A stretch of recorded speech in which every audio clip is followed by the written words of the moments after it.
ಓಂ ಶ್ರೀ ಶಾರದಾ ಗುರುಭ್ಯೋ ನಮಃ. ಎಲ್ಲರಿಗೂ ನಮಸ್ಕಾರಗಳು.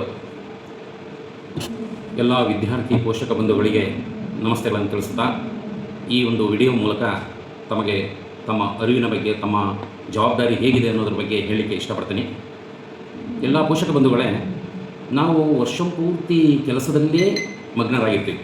ಅನೇಕ ರೀತಿಯ ಕೆಲಸವನ್ನು ನಿರ್ವಹಿಸ್ಬೋದು. ಕೆಲವು ಫ್ಯಾಕ್ಟ್ರಿ ಹೋಗ್ತಿರ್ಬೋದು, ಕೆಲವು ಜಮೀನು ಕೆಲಸ ಮಾಡ್ತಿರ್ಬೋದು, ಕೂಲಿ ಕಾರ್ಮಿಕರಾಗಿರ್ಬೋದು, ಗ್ಯಾರೇಜಲ್ಲಿ ಕೆಲಸ ಮಾಡ್ತಿರ್ಬೋದು. ಅನೇಕ ಕೆಲಸಗಳನ್ನು ನಿರ್ವಹಿಸ್ತಾ ಇದ್ದೀವಿ.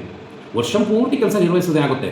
ಅಟ್ಲೀಸ್ಟು ತಿಂಗಳಿಗೆ ಒಂದು ಸರಿನಾದರೂ ಪೋಷಕರ ಸಭೆ ಕರೆದಾಗ ಅಲ್ಲಿಗೆ ಬಂದು ನಮ್ಮ ಮಕ್ಕಳು ಯಾವ ರೀತಿ ಓದ್ತಿದ್ದಾರೆ, ಏನು ಮಾಡ್ತಿದ್ದಾರೆ ಅನ್ನೋದು ನೋಡಲಿಕ್ಕೆ ನಿಮಗೆ ತಿಂಗಳಿಗೆ ಒಂದು ದಿನ ಅನ್ನೋದ್ರ ಅವಕಾಶ ಕೊಡಬೇಕಲ್ಲ. ಅದು ಅವಕಾಶ ಕೊಡಲಿಕ್ಕೆ ಆಗುತ್ತಾ? ಈಗ ನಾನೊಬ್ಬ ಪೋಷಕನಾಗಿ ಹೇಳ್ತಾ ಇದ್ದೀನಿ, ನಾವೆಲ್ಲ ಮಾಡೋದು ಯಾತಕ್ಕೆ? ಹೊಟ್ಟೆ ಬಟ್ಟೆ ಕಟ್ಟೆ ಇಷ್ಟೇ. ಲಾಸ್ಟಿಗೆ ನಾವು ಸತ್ತಾಗ ಏನಾದರೂ ಹೊತ್ಕೊಂಡು ಹೋಗ್ತೇವಾ? ಏನೂ ಒಯ್ಯೋದಿಲ್ಲ, ಎಲ್ಲ ಬಿಟ್ಟು ಹೋಗ್ತೇವೆ. ಆದರೆ ಬಿಟ್ಟು ಹೋಗುವಂಥದ್ದು ಯಾರಿಗೆ ಬಿಟ್ಟು ಹೋಗ್ತಾ ಇದ್ದೇವೆ? ಇದೇ ನಮ್ಮ ಮಕ್ಕಳಿಗೆ ಬಿಟ್ಟು ಹೋಗ್ತಾ ಇದ್ದೇವೆ. ಮಕ್ಕಳು ಯಾವ ರೀತಿಯಲ್ಲಿದ್ದಾರೆ? ಅವರು ಸರಿಯಾದ ರೀತಿ ನೈತಿಕವಾದಂಥ ಮೌಲ್ಯಯುತವಾದಂಥ ಶಿಕ್ಷಣ ಪಡೆದಿದ್ದಾರಾ? ವಿದ್ಯಾಬುದ್ಧಿಯನ್ನು ಪಡೆದಿದ್ದಾರಾ? ಅದನ್ನು ಉಳಿಸ್ಕೊಂಡು ಹೋಗ್ಲಿಕ್ಕೆ ಆಗುತ್ತಾ? ಯೋಚನೆ ಮಾಡಿ. ನಾವು ಅನೇಕ ಆಸ್ತಿ ಮಾಡ್ಬೋದು. ಆ ಆಸ್ತಿ ಮಾಡುವುದು ಮುಖ್ಯ ಅಲ್ಲ, ಆಸ್ತಿಯನ್ನು ಉಳಿಸ್ಕೊಂಡು ಹೋಗ್ತಾರ ಅನ್ನೋದು ಮುಖ್ಯ. ಅದಕ್ಕೆ ನಾವು ಒಳ್ಳೆಯ ರೀತಿಯಲ್ಲಿ ಈ ಸಮಾಜದಲ್ಲಿ ಒಳ್ಳೆ ಉತ್ತಮ ವ್ಯಕ್ತಿ ಆಗ್ತಾರ ಅನ್ನೋದು ಮುಖ್ಯ. ಅದನ್ನು ನೋಡಿ. ಕೂತು ಉಂಡ್ರೆ ಕೊಪ್ಪರಿಗೆ ಹೊನ್ನು ಸಾಲದು ಅಂತಾರೆ. ಮಕ್ಕಳಿಗಾಗಿ ಆಸ್ತಿ ಮಾಡೋದಕ್ಕಿಂತ ಮಕ್ಕಳನ್ನೇ ಆಸ್ತಿ ಮಾಡಿ. ಅದರಿಂದ ಅನೇಕ ರೀತಿಯಲ್ಲಿ ಉಪಯೋಗ ಇದೆ. ಅದನ್ನು ನೀವು ತಾವುಗಳು ಮಾಡಿರಿ ಅಂತ ಹೇಳ್ತಾ ಇದ್ದೀವಿ. ನೀವು ತಾವುಗಳೆಲ್ಲ ಮಕ್ಕಳಿಗೆ ಯಾವ ರೀತಿ ಆಸ್ತಿ ಮಾಡಬೇಕು, ಏನು ಮಾಡಬೇಕು ಅನ್ನೋದನ್ನು ಯೋಚನೆ ಮಾಡಿ. ಯಾವುದೇ ಮಕ್ಕಳು ದಡ್ಡರಾಗಿ ಹುಟ್ಟೋದಿಲ್ಲ, ಹುಟ್ಟುತ್ತಾನೆ ದಡ್ಡರಾಗಿ ಬರೋದಿಲ್ಲ.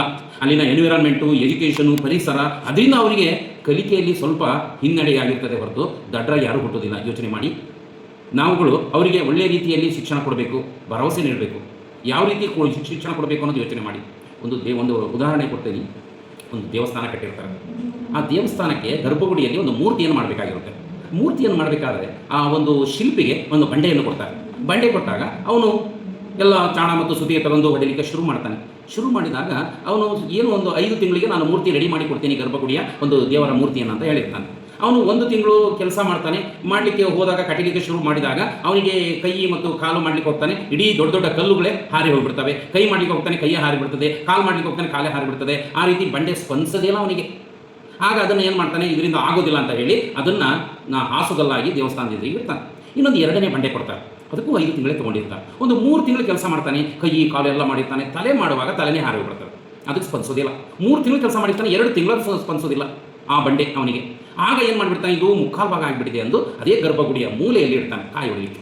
ಇನ್ನು 3ನೇ ಬಂಡೆ ಕೊಡ್ತಾರೆ. 5 ತಿಂಗಳಲ್ಲಿ ಸಂಪೂರ್ಣ ಫಿನಿಶ್ ಮಾಡ್ತಾನೆ. ಒಳ್ಳೆಯ ರೀತಿಯ ಸ್ಪಂದಿಸುತ್ತೆ. ಅವನ ಚಾಣ ಸುತ್ತಿಗೆ ಹೊಡೆತಕ್ಕೆಲ್ಲ ಸ್ಪಂದಿಸುತ್ತೆ. ಎಲ್ಲ ರೀತಿಯಲ್ಲಿ ಸ್ಪಂದನೆ ಮಾಡಿದಾಗ ಅದು ಒಳ್ಳೆ ದೇವರ ಮೂರ್ತಿ ಆಗುತ್ತೆ. ಇವನು ಏನು ಕಟ್ಟಿತಾ ಇರ್ತಾನೆ, ಒಬ್ಬ ವ್ಯಕ್ತಿ ಬಂದು ಕೇಳ್ತಾನೆ, ಏನು ಮಾಡ್ತಾ ಇದೀಯ ಅಂತ ಕೇಳಿದಾಗ ಅವನು ಹೇಳುವಂಥದ್ದು, ಶಿಲ್ಪಿ ಒಂದು ಮಾತು ಹೇಳ್ತಾನೆ, ನಾನು ಈ ಮೂರ್ತಿ ಈ ಬಂಡೆಯೊಳಗೆ ಇದೆ, ಅದನ್ನು ನಾನು ಬೇಡವಾದ್ದನ್ನೆಲ್ಲ ತೆಗಿತಾ ಹೋಗ್ತೇನೆ, ಬೇಕಾದ್ದನ್ನು ಇಟ್ಕೊಳ್ತೇನೆ, ಅದು ಒಳ್ಳೆಯ ಮೂರ್ತಿ ಆಗುತ್ತೆ ಅಂತ ಹೇಳ್ತಾನೆ. ನಾವು ಮಕ್ಕಳಿಗೆ ಬೇಡವಾದ್ದನ್ನು ತೆಗಿತಾ ಹೋಗಿ ಒಳ್ಳೆಯದನ್ನು ಇಟ್ಕೊಳ್ತಾ ಹೋಗ್ತೇವೆ. ಆ ಮಗು ಒಂದು ಸಂಪನ್ಮೂಲ ವ್ಯಕ್ತಿಯಾಗಿ ಬಂದಿರ್ತದೆ, ಅನೇಕ ಪ್ರತಿಭೆಗಳನ್ನು ಒಳಗೊಂಡಿರ್ತದೆ, ಒಂದಲ್ಲ ಒಂದು ಪ್ರತಿಭೆ ಇರ್ತದೆ. ಅದನ್ನು ನಾವು ಬೆಳೆಸಬೇಕು, ಬೇಡವಾದ್ದನ್ನು ತೆಗಿತಾ ಹೋಗಬೇಕು. ಆ ರೀತಿಯಾದ ಒಂದು ಒಳ್ಳೆಯ ಮೂರ್ತಿ ರೂಪಣೆ ಆಗುತ್ತೆ. ಆ ಮೂರ್ತಿಯನ್ನು ಗರ್ಭಗುಡಿಯಲ್ಲಿ ಪ್ರತಿಷ್ಠಾಪನೆ ಮಾಡ್ತಾರೆ. ಮಾಡಿ ಆದಮೇಲೆ ಕೆಲವು ವರ್ಷ ಆದಮೇಲೆ 3 ಮೂರ್ತಿಗಳು 3 ಬಂಡೆಗಳು ಮಾತಾಡಲಿಕ್ಕೆ ಶುರು ಮಾಡ್ತಾರೆ. ಈ ಕಡೆ ದೇವರ ಮೂರ್ತಿ, ಇಲ್ಲಿ ಕಲ್ಲು ಹೊಡೆಯಕ್ಕೆ ಇಟ್ಟಂತಹ ಒಂದು ಕಲ್ಲು ಇದಾಗಿರ್ತದೆ, ಇನ್ನೊಂದು ಹಾಸುಗಲ್ಲಾಗಿ ಮಾಡಿರ್ತಾರೆ. 3 ಕಲ್ಲುಗಳು ಬಂಡೆಗಳು ಮಾತಾಡಲಿಕ್ಕೆ ಶುರು ಮಾಡ್ತಾರೆ. ಅದರಲ್ಲಿ ಏನು ಹೇಳುತ್ತೆ, ಹಾಸುಗಲ್ಲಿರುವಂತಹ ಬಂಡೆ ಏನು ಹೇಳುತ್ತೆ, ನೋಡಪ್ಪ, ನಾನು ಒಂದು ತಿಂಗಳು ಮಾತ್ರ ನಾವು ಶಿಲ್ಪಿಯ ಹೊಡೆತಕ್ಕೆ ತಾಳಿದೆ, ಇನ್ನೂ 3 ತಿಂಗಳು 4 ತಿಂಗಳು ತಡೆದ್ರೆ ನಿನ್ನಂಗೆ ನಾನು ಅಭಿಷೇಕ ಮಾಡಿಸ್ಕೊಳ್ತಿದ್ದೆ, ಪಂಚಾಮೃತ ಅಭಿಷೇಕ ಮಾಡಿಸ್ಕೊಳ್ತಿದ್ದೆ, ಎಳ್ನೀರು ಅಭಿಷೇಕ ಮಾಡಿಸ್ಕೊಳ್ತಿದ್ದೆ, ಪೂಜೆ ಮಾಡಿಸ್ಕೊಳ್ತಾ ಇದ್ದೆ, ಜೀವನ ಪೂರ್ತಿ ಉತ್ತಮವಾಗಿರ್ತಾ ಇದ್ನಲ್ಲ ಅಂತ ಹೇಳುತ್ತೆ. ಅದನ್ನು ಹೇಳಿ ಇನ್ನು 2ನೇದು ಹೇಳುತ್ತೆ, ನಾನು ಒಂದು 3 ತಿಂಗಳು ತಡೆದೆ, ಇನ್ನು 2 ತಿಂಗಳು ಅವನ ಹೊಡೆತವನ್ನು ತಡೆದಿದ್ರೆ ನಾನೂ ಸಹ ನಿನ್ನಂಗೆ ಪೂಜೆ ಮಾಡಿಸ್ಕೊಳ್ತಿದ್ದೆ, 2 ತಿಂಗಳು ತಡೀಲಿಕ್ಕೆ ಆಗಲಿಲ್ಲಲ್ಲ ಅಂತ. ಅದಕ್ಕೆ ಈ ದೇವರ ಮೂರ್ತಿ ಹೇಳ್ತದೆ, ನಾನು 5 ತಿಂಗಳು ಸಹ ಅವನು ಏನು ಮಾಡ್ತಾನೆ, ಏನು ಹೊಡಿತಾನೆ, ಎಲ್ಲವನ್ನೂ ತಾಳಿಕೊಂಡು ಹೋದೆ, ಈಗ ನಾನು ಜೀವನ ಪರ್ಯಂತ ಪೂಜೆ ಮಾಡಿಸ್ಕೊಳ್ತಾ ಇದ್ದೀನಿ ಅಂತ ಹೇಳ್ತಾನೆ. ಇದರಿಂದ ತಿಳಿಯೋದೇನು ಅಂದರೆ, ಕೊರಡು ಸವೆಯದೆ ಶ್ರೀಗಂಧ ಹೊರಬರುವುದೇ, ಪೆಟ್ಟು ತಿನ್ನದೆ ಚಿನ್ನ ಹೊಳೆಯುವುದೇ. ಈಗಿನ ಮಕ್ಕಳಿಗೆ ಹೊಡೆದ್ರೆ ಆಗೋದಿಲ್ಲ, ಪನಿಷ್ಮೆಂಟ್ ಮಾಡಿದರೆ ಕಲಿಯೋದಿಲ್ಲ. ಈಗ ಸೂಕ್ಷ್ಮ ಮನಸ್ಸಿರುವಂಥ ಈಗ ಹೇಗೆ ಅಂದರೆ, ಒಂದು ಎತ್ತಿನ ಗಾಡಿ ಇದೆ ಅಂದರೆ ಆ ಎತ್ತಿನ ಗಾಡಿ ಮುಂದೆ ಹೋಗಲಿಕ್ಕೆ ಎತ್ತಿಗೆ ಹೊಡಿತೇವೆ ಹೊರತು ಗಾಡಿ ಹೊಡೆಯೋದಿಲ್ಲ. ಈ ಎತ್ತಿನ ಗಾಡಿ ಅನ್ನೋದು ಮಗುವಿನ ಶರೀರ, ಎತ್ತು ಅನ್ನೋದು ಮನಸ್ಸಿಗೆ ಹೊಡಿಬೇಕೇ ಹೊರತು ಗಾಡಿ ಹೊಡೆದ್ರೆ ಮುಂದೆ ಹೋಗಲ್ಲ, ದೇಹಕ್ಕೆ ಹೊಡೆದ್ರೆ ಮುಂದೆ ಹೋಗಲ್ಲ. ಮನಸ್ಸಿಗೆ ಹೊಡೆಯೋದಾದ್ರೆ ಯಾವ ರೀತಿ ಮನಸ್ಸಿಗೆ ಹೊಡಿಬೇಕು, ಮನಸ್ಸಿಗಾದರೂ ಯಾವ ರೀತಿ ಹೊಡಿಬೇಕು ಯೋಚನೆ ಮಾಡಬೇಕು. ಯಾವ ರೀತಿ ಅಂದರೆ ಪ್ರೀತಿ ವಿಶ್ವಾಸದಿಂದ, ಅವರಿಗೆ ಕಾನ್ಫಿಡೆನ್ಸ್ ಕೊಡುವುದರಿಂದ, ಆತ್ಮವಿಶ್ವಾಸ ಕೊಡೋದರಿಂದ, ಅನುಕಂಪ ಕೊಡುವುದರಿಂದ, ಅವರನ್ನು ಮಾತನಾಡಿಸೋದರಿಂದ, ಅದರಿಂದ ತಡೆ ತಗೊಳ್ಬೇಕಾಗ್ತದೆ. ನಾವು ಅವರಿಗೆ ಭರವಸೆ ಮೂಡಿಸಬೇಕು, ಆತ್ಮವಿಶ್ವಾಸ ಕೊಡಬೇಕು, ಫ್ರೆಂಡ್ ಆಗಿರಬೇಕು, ಪೋಷಕರಾದಂಥ ತಾವು ಮಕ್ಕಳನ್ನು ಮಾತಾಡಿಸ್ತೀರಾ? ಈಗ ಮಗು ಶಾಲೆಗೆ ಹೋಗಿ ಬರ್ತದೆ, SSLC PUC ಓದ್ತಾ ಇದೆ, ಯಾವುದೋ ತರಗತಿ ಓದ್ತಾ ಇದೆ, ಶಾಲೆಗೆ ಹೋದೇನೋ ಯಾವುದೋ ಕಡೆ ನಿಂತ್ಕೊಂಡು ನೀವು ಹೇಳ್ಬಿಡ್ತೀವಿ ಶಾಲೆ ಹೋಗಿದ್ದೇನೋ, ಶಾಲೆ ಹೋಗಿದ್ದೆ, ಮುಗಿತಲ್ಲಿ ಮಾತು ನಿಮ್ಮದು. ಮಗುನ ಮಾತಾಡಿಸ್ತೀರಾ? ಸರಿಯಾದ ರೀತಿ ಮಾತನಾಡಿಸಿ ಅವರನ್ನ. ಮಾತಿಗೆ ಅವ್ರನ್ನ ಏನು ಶಾಲೆಗೆ ಹೋಗಿದ್ದೇನಪ್ಪ, ಏನು ಮಾಡಿದ್ರು, ಯಾವ ಪಾಠ ಮಾಡಿದ್ರು, ಫ್ರೆಂಡ್ಸ್ ಹತ್ರ ಏನು ಮಾತಾಡಿದೆ, ನಂತರ ಆಟ ಆಡಿದೆ, ಯಾವ ಆಟ ಆಡಿದೆ, ಮತ್ತು ದಾರಿಯಲ್ಲಿ ಏನಾದರೂ ನಾನು ಯಾವ ರೀತಿ ಇದು ಮಾಡಿದೆ, ಊಟ ಏನು ಮಾಡಿದೆ, ಮೊಟ್ಟೆ ತಿಂದೆ, ಬಾಳೆಹಣ್ಣು ತಿಂದೆ, ನಂತರ ಹಾಲು ಕುಡಿದೆ, ಎಲ್ಲ ವಿಚಾರಿಸಿ ಅವನ್ನೆಲ್ಲ ಹೇಳಲಿಕ್ಕೆ ಇಷ್ಟಪಡ್ತಾನೆ. ಅವನಿಗೆ ಅವಕಾಶ ಕೊಡಿ. ನೀವೇನು ಮಾಡ್ತೀರಿ ಅಂದರೆ ನಿಮ್ಮದೇ ಮಾತು ಭಾಳ ಆಗಿರ್ತದೆ ಗಂಡ ಹೆಂಡತಿಗೆ. ಕೆಲವರು ಏನು ಮಾಡ್ತಾರೆ, ಜಗಳ ಮಾಡ್ತಿರ್ತಾರೆ. ಕೆಲವರು ನಿಮ್ಮದೇ ಮಾತು ಅಥವಾ ಸೀರಿಯಲ್ ಆಯಿತು, TV ಆಯಿತು, ಸುಸ್ತಾಗಿ ಬಂದಿರ್ತದೆ, ಮಾಡ್ಕೊಳೋದು ಅಷ್ಟೇ. ಅಟ್ಲೀಸ್ಟ್ ಆ ಮಗು ಏನು ಹೇಳ್ತಿದೆ ಅಂತ ಕೇಳಿ, ಮಾತನಾಡೋದನ್ನು ಕೇಳಿ, ಶಾಲೆ ವಿಚಾರವನ್ನೆಲ್ಲ ಹೇಳಾಯಿತು, ಆಮೇಲೆ ಮುಂದಕ್ಕೆ ಬನ್ನಿ. ಏನು ಮಾಡಿದೆಪ್ಪ, ಹೌದಾ, ಓಕೆನಾ, ಎಲ್ಲ ಪಾಠ ಮಾಡಿದ್ರಾ? ಓಕೆ, ಪಾಠ ಮಾಡಿದ್ರು. ಈಗ ನೀನು ಏನು ಹೋಮ್ವರ್ಕ್ ಕೊಟ್ಟಾರೆ, ಏನು ನೋಟ್ಸ್ ಕೊಟ್ಟಿದ್ದಾರೆ, ಹೋಮ್ವರ್ಕ್ ನೋಟ್ಸ್ ಮಾಡಿ. ಎಷ್ಟು ದಿನ ಇನ್ನು ಎಕ್ಸಾಮ್ ಯಾವಾಗಿದೆ, ಈಗಾಗಲೇ ನೀನು ಯೂನಿಟ್ ಟೆಸ್ಟು ಅದರಲ್ಲಿ ಯಾವ ಕಷ್ಟ ಇದೆಯಾ, ಯಾವ ಸಬ್ಜೆಕ್ಟ್ ಏನಾಗಿದೆ, ಓದ್ಲಿಕ್ಕೆ ಶುರು ಮಾಡಪ್ಪ. ಒಂದು ಅರ್ಧ ಗಂಟೆ ರೆಸ್ಟ್ ಓದ್ಕೊ, ಅದನ್ನು ಅವಕಾಶ ಮಾಡಿಕೊಡಿ. TV ರೂಮನ್ನು ಸಪ್ರೇಟ್ ಮಾಡ್ಕೊಳ್ಳಿ. ನಂತರದಲ್ಲಿ ಎದುರಿಗೆ ಕೂತ್ಕೊಂಡು ಅವನು ಏನು ಓದ್ತಾನೆ ಅನ್ನೋದು ಬಾಯ್ಬಿಟ್ಟು ಓದಲಿಕ್ಕೆ ಹೇಳಿ. ಪಡ ಬಾಯ್ಬಿಟ್ಟು ಓದ್ತಾನೆ, ಖುಷಿಯಿಂದ ನೀವು ಕೂತ್ಕೊಂಡು ನೋಡಿ. ನಂತರದಲ್ಲಿ ರಾತ್ರಿ ಅವನಿಗೆ ಏನಾರ ಬೇಕಾ, ನೀರು ಬೇಕಾ, ಮತ್ತೊಂದು ಬೇಕಾ ನೋಡಿ. ನಂತರ ಅವನು ಎಷ್ಟು ಗಂಟೆ ಮಟ್ಟ ಓದ್ತಾನೆ, ಇಷ್ಟು ಗಂಟೆ ಮಟ್ಟ ಓದ್ತಾನೆ, ಅಲ್ಲಿವರೆಗೂ ನೀವು ಎದುರಿಗೆ ಕೂತ್ಕೊಂಡು ಸಾಕು. ಇನ್ನು ಬೆಳಗ್ಗೆ ಎಬ್ಸ್ತಾನಪ್ಪ, ಒಳ್ಳೆ ಟೈಮ್ ಎಬ್ಸ್ತಾನೆ. ಎಷ್ಟು ಗಂಟೆ ಎಬ್ಸ್ಬೇಕು? 5 ಗಂಟೆ ಎಬ್ಸ್ಬೇಕು. ಎಬ್ಸಿ ಅವನಿಗೆ ನೀರು ಕೊಟ್ಟು ಏನು ಮಾಡೋದು ನೋಡಿ. 1 ದಿನ 2 ದಿನ ಎಬ್ಸಿ, 3ನೇ ದಿನ ಅವನೇ ನಿಮ್ಮನ್ನು ಎಬ್ಸ್ತಾನೆ. 5 ಗಂಟೆ ನೀವು ಮಾಡ್ಕೊಂಡ್ರು ನಿಮ್ಮನ್ನು ಎಬ್ಸ್ತಾನೆ. ಅಪ್ಪ ಫ್ಯಾಕ್ಟ್ರಿ ಹೋಗಕ್ಕೆ ಎದ್ದೇಳು ಅಂತ ಎಬ್ಸ್ತಾನೆ. ಆ ಮಟ್ಟಕ್ಕೆ ಬರ್ತದೆ. ಒಂದು ದೊಡ್ಡ ಆನೆ ಒಂದು ಸಣ್ಣ ಕಂಬ ನೆಟ್ಟಿರ್ತಾರೆ, ಒಂದು ಸರಪಳಿ ಹಾಕಿರ್ತಾರೆ, ಎಂತೆಂಥ ಮರಗಳನ್ನು ಉರುಳಿಸುತ್ತೆ. ಆ ಒಂದು ಸರಪಳಿ ಕಿತ್ಕೊಂಡು ಹೋಗೋಕ್ಕಾಗಲ್ಲ ಅದಕ್ಕೆ. ಮಾವುತ ಏನು ಮಾಡಿರ್ತಾನೆ ಅಂದರೆ, ಫಸ್ಟು ದೊಡ್ಡ ಒಂದು ಸರಪಳಿಯನ್ನು ತಗೊಂಡು ಒಂದು ಮರಕ್ಕೆ ಕಟ್ಟಿರ್ತಾನೆ. ಆಮೇಲೆ ಆ ಮರದ ಆದಮೇಲೆ ದೊಡ್ಡ ಕಂಬವನ್ನು ನೆಟ್ಟಿರ್ತಾನೆ. ಆಮೇಲೆ ಒಂದು ಸಣ್ಣ ಗೂಟವನ್ನು ನೆಟ್ಟು ಅದರಲ್ಲಿ ಕಟ್ಟಿರ್ತಾನೆ. ಆ ಆನೆಗೆ ಏನಂತ ಇರ್ತದೆ ಅಂದರೆ, ಮಾವುತ ಕಟ್ಟಿರುವಂಥದ್ದು ದೊಡ್ಡ ಮರ, ದೊಡ್ಡ ಕಂಬ ಅಂತಲೇ ತಿಳ್ಕೊಂಡಿರುತ್ತೆ. ಅದನ್ನು ಕಿತ್ಕೊಂಡಾಗ ಬಂದರೂ ಕೀಳಲ್ಲ, ಹಾಗೇ ಇರ್ತದೆ ಮಾವುತನು. ಅದೇ ರೀತಿ ಮಕ್ಕಳು ಅಷ್ಟೇ. 1 ದಿನ 2 ದಿನ ಸರಿಯಾದ ರೀತಿ ಅವನ್ನ ಮಾತನಾಡಿಸಿ, ಅವ್ರಿಗೆ ಭರವಸೆ ಮೂಡಿಸಿ. ಮೊದಲು ನೀವು ಮಾದರಿಯಾಗಿ ಮಾಡಲ್ಲ. ನಿಮ್ಮನ್ನು ಕೇಳಿದ್ದನ್ನು ಮಾಡಲ್ಲ ಮಕ್ಕಳು, ನೀವು ಮಾಡೋದನ್ನು ನೋಡಿ ಮಾಡ್ತಾರೆ. ನೀವು ಮಾದರಿ ಆಗಬೇಕು ಮಕ್ಕಳಿಗೆ. ನೀವು ಓದದೇ ಇದ್ರೂ ಪರವಾಗಿಲ್ಲ, ನೀವು ಹೆಬ್ಬಟ್ಟಾಗಿದ್ರೂ ಪರವಾಗಿಲ್ಲ, ಮಕ್ಕಳನ್ನು ಓದಿಸೋದ್ರಲ್ಲಿ ನೀವು ಅದ್ರ ಬಗ್ಗೆ ಹೆಚ್ಚು ಆಸಕ್ತಿ ವಹಿಸಬೇಕು. ಏನು ಮಾಡ್ತಿದ್ದಾನೆ, ಏನು ಓದ್ತಿದ್ದಾನೆ, ಪ್ರತಿಯೊಂದು ನೋಡಬೇಕು. ವಿದ್ಯೆ ಕಲಿಸದ ತಂದೆ, ಬುದ್ಧಿ ಹೇಳದ ಗುರು, ಬಿದ್ದಿರಲು ಬಂದು ನೋಡದ ತಾಯಿ, ಶುದ್ಧ ವೈರಿಗಳು ಕೇಳಿಂದ ಸರ್ವಜ್ಞ ಅಂತಾರೆ. ವಿದ್ಯೆಯುಳ್ಳವನ ಮುಖ ಮುದ್ದು ಬರುವಂತಿಕ್ಕು, ವಿದ್ಯೆ ಇಲ್ಲದವನ ಮುಖ ಹಾಳೂರು ಹದ್ದಿರುವಂತಿಕ್ಕು ಅಂತಾರೆ. ನೀವು ಇಂಟ್ರೆಸ್ಟ್ ಪಟ್ಟು ಓದಿಸ್ಲಿಕ್ಕೆ ಶುರು ಮಾಡಿ. ಇಷ್ಟಪಟ್ಟು ಮಕ್ಕಳನ್ನು ಓದಿಸಿ. ಇಷ್ಟಪಟ್ಟದ್ದು ಯಾವುದು ಕಷ್ಟವಾಗೋದಿಲ್ಲ, ಕಷ್ಟ ಅಂತ ಮಾಡಿದ್ದು ಯಾವುದು ಶಾಶ್ವತವಾಗಿ ಉಳಿಯೋದಿಲ್ಲ. ಹಾಗಾಗಿ ಕಷ್ಟಪಟ್ಟು ಓದಿಸ್ತೇನೆ ಅನ್ನೋದು, ಇಷ್ಟಪಟ್ಟು ಓದಿಸ್ತೇನೆ ಅಂತ ಮಕ್ಕಳನ್ನು ಓದಿಸಿ, ಅವರು ಇಷ್ಟಪಟ್ಟೇ ಓದ್ತಾರೆ. ಹಾಗಾಗಿ ನೀವು ಮಹಾಭಾರತದ ಕುಂತಿ ನೋಡಿ, 101 ಮಕ್ಕಳನ್ನು ಯಾವ ರೀತಿ ಬೆಳೆಸ್ತಿದ್ದವಳು. ತನ್ನ ಗಂಡ ಧೃತರಾಷ್ಟ್ರರಿಗೆ ಕಣ್ಣು ಕಾಣೋದಿಲ್ಲ ಅಂತ ಹೇಳಿ ತಾನೂ ಕಣ್ಣಿಗೆ ಪಟ್ಟೆ ಕಟ್ಟಿಕೊಂಡ್ಬಿಟ್ಲು. 101 ಮಕ್ಕಳು ದ್ವೇಷ, ಅಹಂಕಾರ, ಅಸೂಯೆ ಇದರಲ್ಲೇ ಬಂದುಬಿಟ್ರು ಅವರು. ಆದರೂ ಅವ್ರು ಏನು ಮಾಡ್ತಾರೋ ಅದೇ ಸರಿ ಆಯಿತು ಗಾಂಧಾರಿಗೆ ಮತ್ತು ಧೃತರಾಷ್ಟ್ರನಿಗೆ. ಅವ್ರು ಮಾಡಿದ್ದೆ, ದುರ್ಯೋಧನ ಮಾಡಿದ್ದೆ ಅದೇ ಒಂದಾಯಿತು. ಮನೆಯೊಳಗಿನ ಕಿಚ್ಚು ಮನೆಯನ್ನೇ ಸುಡುವಂತೆ ಮನಸ್ಸಿನೊಳಗಿನ ದ್ವೇಷ ಇಡೀ ಮನುಷ್ಯನನ್ನೇ ಸುಡುತ್ತದೆ ಅನ್ನೋದಕ್ಕೆ ಇದೊಂದು ಉದಾಹರಣೆ. ಅದೇ ಕುಂತಿ, ಪಾಂಡುವನ ಹೆಂಡತಿ ಕುಂತಿ 5 ಪಂಚಪಾಂಡವರನ್ನು ಯಾವ ರೀತಿ ಬೆಳೆಸಿದ್ಲು, ಯಾವ ರೀತಿಯ ಸಂಸ್ಕಾರ ಕೊಟ್ಟಳವಳು, ಯಾವ ಧರ್ಮಶ್ರೇಷ್ಠರನ್ನಾಗಿ ಮಾಡಿಸಿದ್ದು ಪಂಚಪಾಂಡವರನ್ನು ಯೋಚನೆ ಮಾಡಿ. ಹೀಗೆ ನಾವು ಪ್ರತಿಯೊಂದು ರೀತಿಯಲ್ಲಿ ಮಕ್ಕಳ ಬಗ್ಗೆ ಗಮನ ವಹಿಸಬೇಕು. ಮಕ್ಕಳನ್ನ ಯಾವ ರೀತಿ ಓದಿಸ್ಬೇಕು ಅನ್ನೋ ನೋಡಬೇಕು. ಮಕ್ಕಳಿಗೆ ಯಾವುದೇ ಕಾರಣ ನಿಮ್ಮ ಕನಸುಗಳನ್ನು ಹೇರಬೇಡಿ. ನಾನು ಡಾಕ್ಟರ್ ಆಗಬೇಕು ಅಂತ ಇದ್ದೆ, ನನ್ನ ಮಗ ಡಾಕ್ಟರ್ ಆಗಲೇಬೇಕು, ದಯವಿಟ್ಟು ಆ ರೀತಿ ಮಾಡಬೇಡಿ. ಮಗುವಿನ ಮನಸ್ಸಿನಲ್ಲಿ ಏನಿದೆ ಅನ್ನೋದು ನೋಡಿ ನಿಮ್ಮ ಮೂಲಕ ಹೊರಬಂದಾರೆ ಹೊರತು ನಿಮ್ಮ ಪ್ರತಿಯೊಂದು ಕನಸುಗಳನ್ನು ಓದ್ಕೊಂಡು ಬಂದಿಲ್ಲ. ಅವ್ರದ್ದೊಂದು ಮನಸ್ಸಿದೆ, ಅವ್ರದ್ದೊಂದು ಕನಸಿದೆ, ಅವರು ಏನು ಮಾಡಬೇಕು ಅಂತ ನಿರ್ಧಾರ ಮಾಡ್ತಾರೆ. ನೀವು ಸಲಹೆ ಸೂಚನೆ ಕೊಡಿ, ಮಾರ್ಗದರ್ಶನ ಕೊಡಿ. ಹೀಗೆ ಮಾಡಿದ್ರೆ ಒಳ್ಳೆಯದಪ್ಪ, ಈ ಕೋರ್ಸ್ ಮಾಡಿದ್ರೆ ಒಳ್ಳೆಯದು ಕೊಡಿ. ಆದರೆ ಅವನ ಮನಸ್ಸಿನಲ್ಲಿ ಏನಾಗಬೇಕು ಅಂತ ಇದೆ, ಒಳ್ಳೆ ಗಾಯಕನಾಗಬೇಕು ಅಂತ ಇರ್ತದೆ, ನಾಯಕನಾಗಬೇಕು ಅಂತ ಇರ್ತದೆ, ಚಿತ್ರಕಲಾವಿದನಾಗಬೇಕು ಅಂತ ಇರ್ತದೆ, ವಿಜ್ಞಾನಿ ಆಗಬೇಕು ಅಂತ ಇರ್ತದೆ. ನೀವು DC ಆಗಬೇಕು ಅಂದರೆ ಅವನು ವಿಜ್ಞಾನಿ ಆಗಬೇಕು ಅಂತ ಇದ್ದಾನೆ. ಹಾಗಾಗಿ ಅವನ ಮನಸ್ಸಿನಲ್ಲಿ ಏನಿದೆ ಅನ್ನೋ ತಿಳ್ಕೊಳ್ಳಿ. ನಿಮ್ಮ ಕನಸುಗಳನ್ನು ಅವನಿಗೆ ಹೇಳಬೇಡಿ, ಅವರ ಅಭಿಪ್ರಾಯಗಳಿಗೆ ಅವಕಾಶ ಕೊಡಿ. ಬಿಸ್ನೆಸ್ ಮಾಡಬೇಡಿ. ನಾನು ನಿನಗೆ ಓದಿಸ್ತಾ ಇದ್ದೀನಿ, ನೀನು ನನ್ನನ್ನು ನೋಡ್ಕೊಳ್ಬೇಕು, ಬಿಸ್ನೆಸ್ ಮಾಡಬೇಡಿ. ಅವ್ರ ಮೇಲೆ ನನ್ನ ಸಾಯ ಕಾಲದಲ್ಲಿ ನೋಡಬೇಕು, ನನ್ನನ್ನು ಎಲ್ಲ ರೀತಿಯೂ ಅವನಿಗೆ ನೀವು ಸರಿಯಾದ ರೀತಿ ನೈತಿಕ ಶಿಕ್ಷಣ, ಮೌಲ್ಯಯುತವಾದ ಶಿಕ್ಷಣ ಕೊಟ್ಟರೆ ಆಟೋಮೆಟಿಕ್ ನಿಮ್ಮನ್ನು ಕೊನೆಯವರೆಗೂ ನೋಡ್ಕೊಳ್ತಾನೆ. ಹಾಗಾಗಿ ಇಷ್ಟಪಟ್ಟು ಓದಿಸೋದನ್ನು ನೋಡಿ. ಮತ್ತೊಂದು, ಬೇರೆ ಮಕ್ಕಳ ಜೊತೆ ಹೋಲಿಕೆ ಮಾಡಬೇಡಿ. ನಮ್ಮ ಅಣ್ಣನ ಮಗ 95% ತಗೊಂಡಾನೆ, ನೀನು 95 ತೊಗೊಳ್ಬೇಕು, ತಗೊಳ್ಳಿದ್ರೆ ಮನೆಗೆ ಬರಬೇಡ.